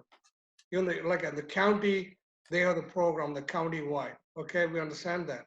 Okay. Now they operate on a levy basis, and the county also has their own funding. What I like to see in the Colerain Township, the people, especially the senior citizens, who got no help, who don't know how to research through. We went through the process about a month ago to help someone, and they're in a desperate need. You talk about in a week time, then they can go for the other help, all the help they can get from the around this area. But you mentioned about other municipalities doesn't have that program, but it makes a Colerain Township one step higher. We care about the residents. We care about senior citizens. We spend about over $67,000 for the senior citizens because the other municipality may not have. Not many township has the type of program we have, because that makes a Colerain Township one step higher because we care about our people, senior citizens. The program I'm proposing is have, I even spoke to Nora Dashley, she can willing to monitor the program. We set aside a small fragment of money, which is already have the funding. Also, eventually we'll have the faith-based people come in, help. We will have the community grants, money will be available. So we add this to help the people, the very short in the need. We got the COVID-19, never know. We have other disaster, natural disaster comes. The people don't know where to go. They won't have time to go through the website, search, making a long list of research to find the right place. That, the first step to pull their hand out from the desperate need. That's what this program about. Like Jeff Mills mentioned about, who will do that? I had the person like Nora Dashley. She can monitor the program. Eventually, we'll have some staff volunteer from our own township. I know one person who loves community, will do a great job, something that we can explore. I'm not asking about lots and lots of money, a fragment of money, maybe 5,000 to 10,000 set aside to help those people. Then we can use the option 2 also. We can let the people know there is a program available. But, so my thoughts are the very initial need, maybe the few days, very critical time. They got no place to go. That's what the township going to help these people. Okay. Encourage any private charity from any of the trustees. It's really nobody's business, but there's been quite a few times I've reached into my pocket on my own to help somebody out, and I'm a very average income person. As far as establishing a fund, whatever we would establish will be gone by the next day. The county has developed programs and had them legally tested over a long number of years, and they're pretty good at sorting out people that are qualified to receive emergency funds. I have a list from St. Vincent de Paul that lists every agency in Hamilton County that can provide help for people in an emergency situation. And I most recently forwarded that to somebody down at the in-town suites that needed help. And I'd be fine with putting the link to a link to that, which I believe the library has something very similar, because the library's already legally tested that and they have vetted the process and the agencies. And I just don't know that it's fiscally prudent to establish a fund that we don't really have the ability to vet these people, who would be applying for the fund. Are they a township resident? How long have they been in the township? Is there a criminal background check on folks? There's all these other things. And I think it'd be difficult to offer emergency aid any faster than these already established agencies that are able to do it. So Matt, if your motion is to post a link on the website of an established thing such as the Cincinnati Public Library, I would favor that. So is there any other discussion? Yeah, let me just say that the reason that I'm opting with option 2 is if we have the information, let's get it out to people. That doesn't necessarily mean that we can't work on developing something else. I mean, for instance, just to illustrate, I mean, I'm not saying that we do something with this group, but Maslow's Army has been just incredible with some of the work they do. And maybe, you know, I guess my point would be, let's get the information we have out to people now while we figure out if we want to have additional and what that looks like. Was that, for your example, Maslow's Army, is that somebody that Cincinnati Public Library recognizes as a group? I don't know. But yeah, I don't know either. I'm just did it to illustrate. I just the library is they have vetted all these different organizations, and we have not, and you know, we frankly don't have the staffing to start vetting people that are in need. And I know, and I happen to have heard that you guys have reached into your pocket and helped people out too, and that's very noble. And I don't doubt that a lot of people right now are helping their neighbors out and friends, but that's not anything unique to these days. It's just something that goes on year after year after year.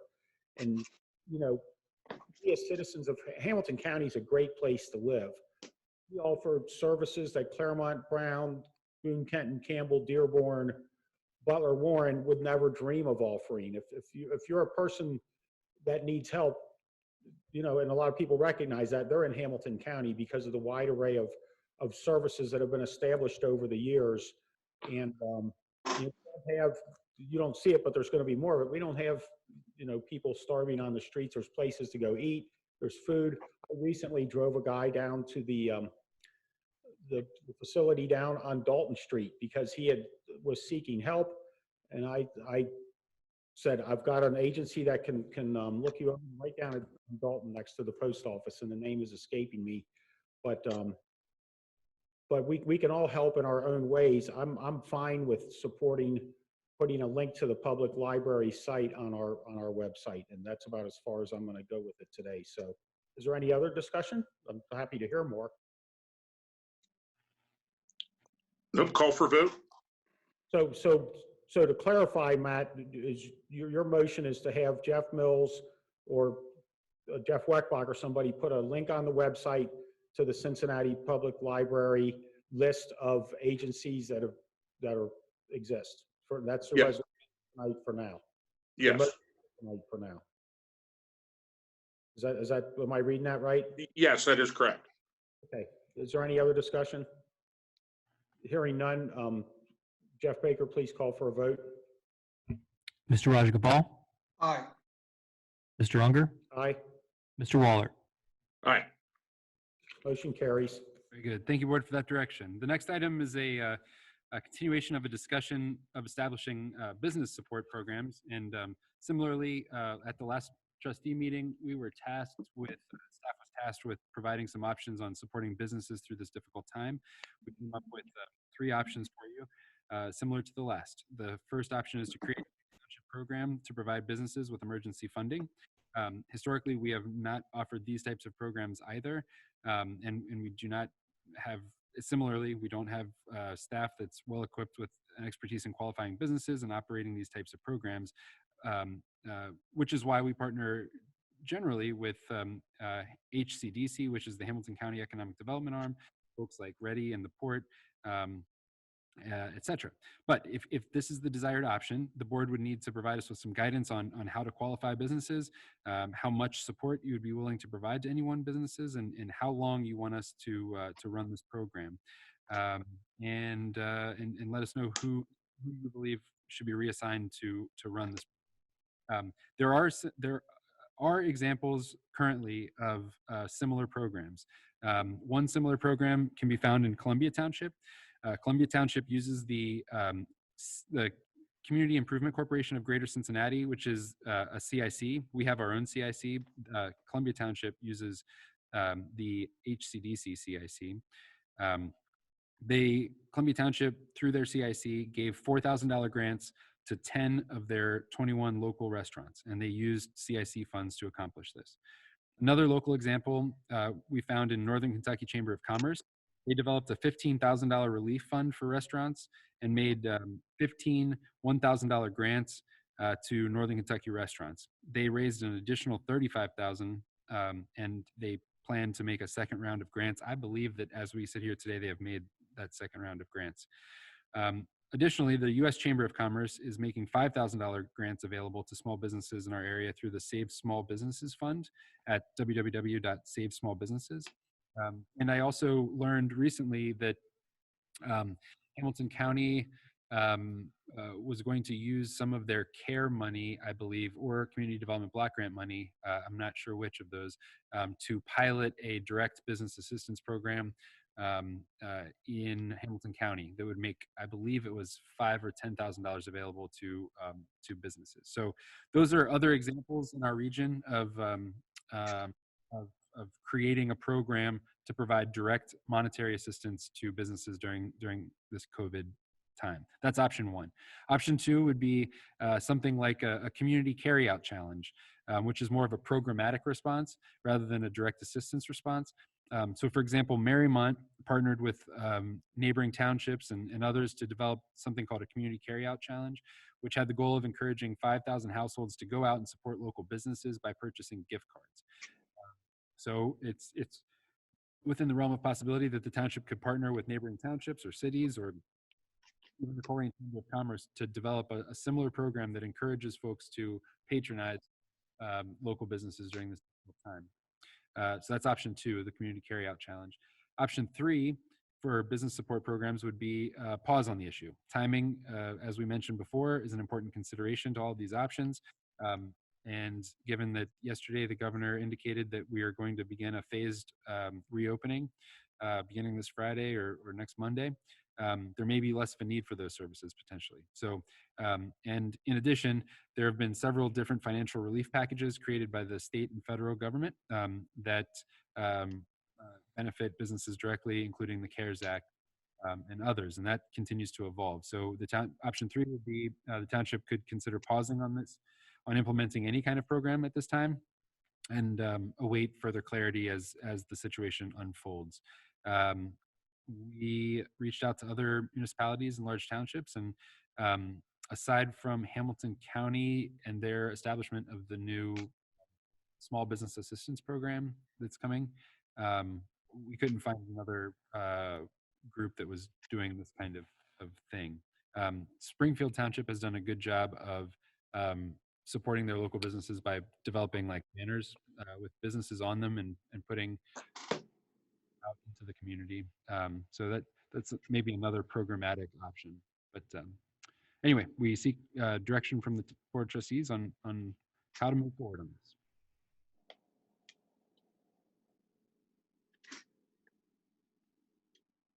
Any discussion on this issue? Mr. President? Yes.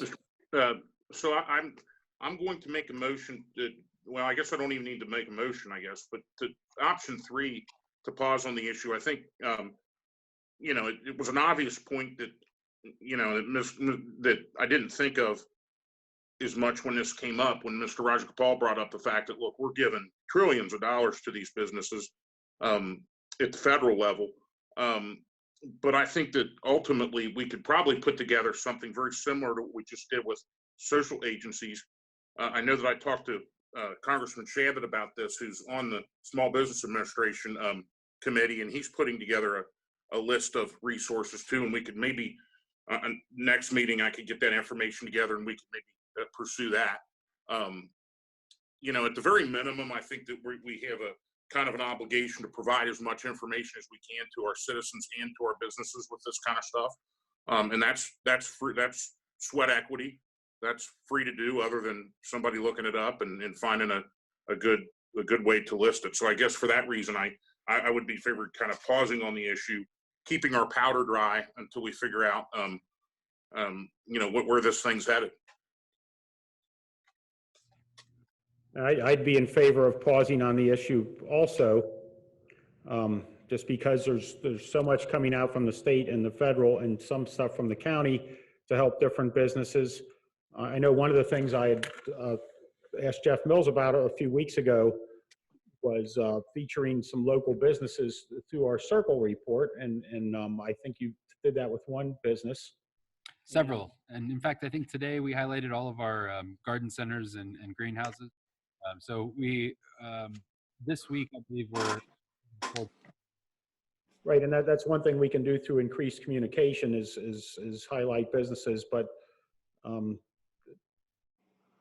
at this point, I'd be fine just pausing, but I'd certainly like to hear from the other two trustees on it. And I think Matt's spoken. What are your comments, Raj? I would agree with Matt. Pause on the situation, like we saw that the Congress passed another $480 billion. Still, a lot of companies, most of the small businesses, they already got that the programs money, and there's a second wave of money coming to the businesses. I think we could involve our local Colerain Chamber of Commerce, how we can help this business and promote them through the media. And we bring Colerain Chamber of Commerce as a partner, work with them. And right now, we don't have the kind of ties with that group. Maybe this will give a time to have a dialogue with the chamber and create some kind of program for our business in Colerain Township. I would say option 3, go for it. Which is the pause. So it sounds like we all three want to pause and maybe bring this up at a future meeting. Let's see what happens. So let's move on to item 11, consent items. Mr. Mills? Yes, sir. There are two consent agenda items this evening. The first is a contract with Abercrombie for a Megaland survey. This is a step that is required in the next phase of design for Megaland. And so that contract was in the amount of $2,350. I signed that on April 17th.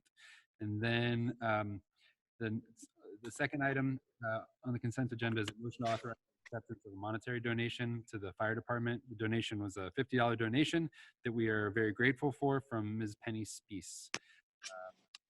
Thank you to Ms. Spees. So recommendation is to approve all the items on the consent agenda. I would motion that we approve the items on the consent agenda. I second it. Been motioned and seconded. Is there any discussion? None. I would like to mention that the state funding for Megaland that we were expecting and I thought had been approved, that certainly is in play with all of the drastic changes to the state budget that are liable to happen soon. There's some way to see if through our emergency resolution and the money that we're losing, and I don't know that there is, but try to get that money held over, get the feds to back up what the state was doing on that. That's something we've had in play or we've been working on a long time. And, I can't change everything that's happened with the COVID shutdown and all that, but we do need the survey will have us ready for the next step, and it will get built someday, albeit if that money doesn't come through this year, it's probably not going to be this year. Yeah. And maybe we could do a Megaland update at the next trustee meeting. We've identified the 600,000 that would be 500,000 or 600,000 that would be coming from the state capital as a medium risk of losing. So on the scale of low, medium, and high, we have it at medium right now. But given that there's about $350,000 that we do have that we could use to design and begin phase 1 of Megaland, even if phase 2 that would be funded with the state capital dollars don't come through. So we do have a contingency plan for that, but maybe in the coming months, we can revisit Megaland and give you guys an update on where we're at. Is there any other discussion on the consent items? None. Hearing none, Jeff Baker, please call for a vote. Mr. Rajagopal, Aye. Mr. Unger, Aye. Mr. Waller. Aye. Thank you, board. Next item is fiscal office report. Jeff Baker. Thank you, board. First, I just want to say a very happy birthday to a sweet, young, beautiful 9-year-old girl, Lila Baker, my daughter. It's her birthday today, and mother has allowed you to stay up this late. Which I doubt very serious, but if she did, happy birthday. We love you. what I'd like to do is just to bring everyone up to date a little bit on public records requests, since we spoke about it briefly at our last meeting. And the report that I would give you is that since that last meeting, we've had nearly 40 additional public records requests, bringing the public records requests for April to 66, which, if I had to guess, from the 3 hours that we've been here, has probably increased by a couple. And I can let you know that a lot of these, we received 18 from the hours of 1:37 a.m. to 5:32 a.m. By one anonymous source. So that just kind of gives you an idea of, the struggle that we're up against. But having said that, I realize that it's the job of the fiscal office to support and to provide these records requests. 66 is a lot. We're doing our best to get caught up and to provide those in a timely manner. I'm going to be meeting with representatives, the Southwest chief for the State of Ohio Auditor's Office a week from today, in hopes to get some advice and some help on going forward, and sort of figuring out and deciphering some of the ORC as it relates to Colerain Township. A lot of those rules and regulations in the Ohio Revised Code regarding townships does not take Colerain Township in mind, because we're kind of a different anomaly when it comes to townships in the state of Ohio. So we will work, diligently on getting those done. In regards to old, I guess I would call them, public records requests, what we're finding, I know that was mentioned in the last meeting that there are over 100, maybe around 150 old public records requests. What we're finding is that those are out there more for the reason of them not being closed out in CSR as opposed to not being filled. So again, we're going to be talking with the Ohio Auditor's Office to sort of see what our options are there. And what one option is, we may be closing those out with a caveat that if you feel that an old public records request was not met, to please resubmit those when we get to it. Otherwise, we really will have no way of seeing if those requests were met or not. But we will deal with those as well. We're not, we'll get there. We'll get caught up and we'll provide them. Now, having said that, it does take some time. So when you have, for example, one anonymous source sending 18 in one evening, and in some of those 18, there are several different requests. So that 18 is probably about 30 requests. That takes time away from supporting other requests that come in comes in from someone else. So it just takes time to get those done. We're not discouraged. We're going to get to them. For this evening, board. Jeff, I'm going to ask you a question about that. It was is some of those ones that you call anonymous, do those come from a email address that kind of has an obscene name to it? That's correct, and that's another thing that we're going to address with the Ohio Auditor's Office as well. Okay. Yeah, thank you. If you have a request and you want to use your real name, that's great. And if you want to use an obscene name, I guess we have to reply to those also, but I guess you're going to get legal guidance on that. I am, and I would like to point out that the vast majority of people that submit public records requests have no problem with giving their name and address. It's this one individual that particularly feels like they don't want to give their real name for some reason. And that's fine, and that's all good. So was there other items in the fiscal officer report? That's all I have for tonight. Okay, thank you. I don't know that an executive session is practical with us in remote locations, so that would leave the final item to be adjournment. Sounds good. Dan. Adjourn it. Is there a motion for adjournment? Yes. I'll second. Raj has motioned and Matt has seconded for adjournment. Is there any discussion? None. Hearing none. Jeff Baker, please call for a vote. Mr. Rajagopal, Aye. Mr. Unger, Aye. Mr. Waller. Aye, and thank you everyone for this evening. Thank you. Thank you. The Colerain Township Board of Trustees is adjourned at 10:09 p.m. on Tuesday, April 28th. Thank you for watching. Please take care of yourselves.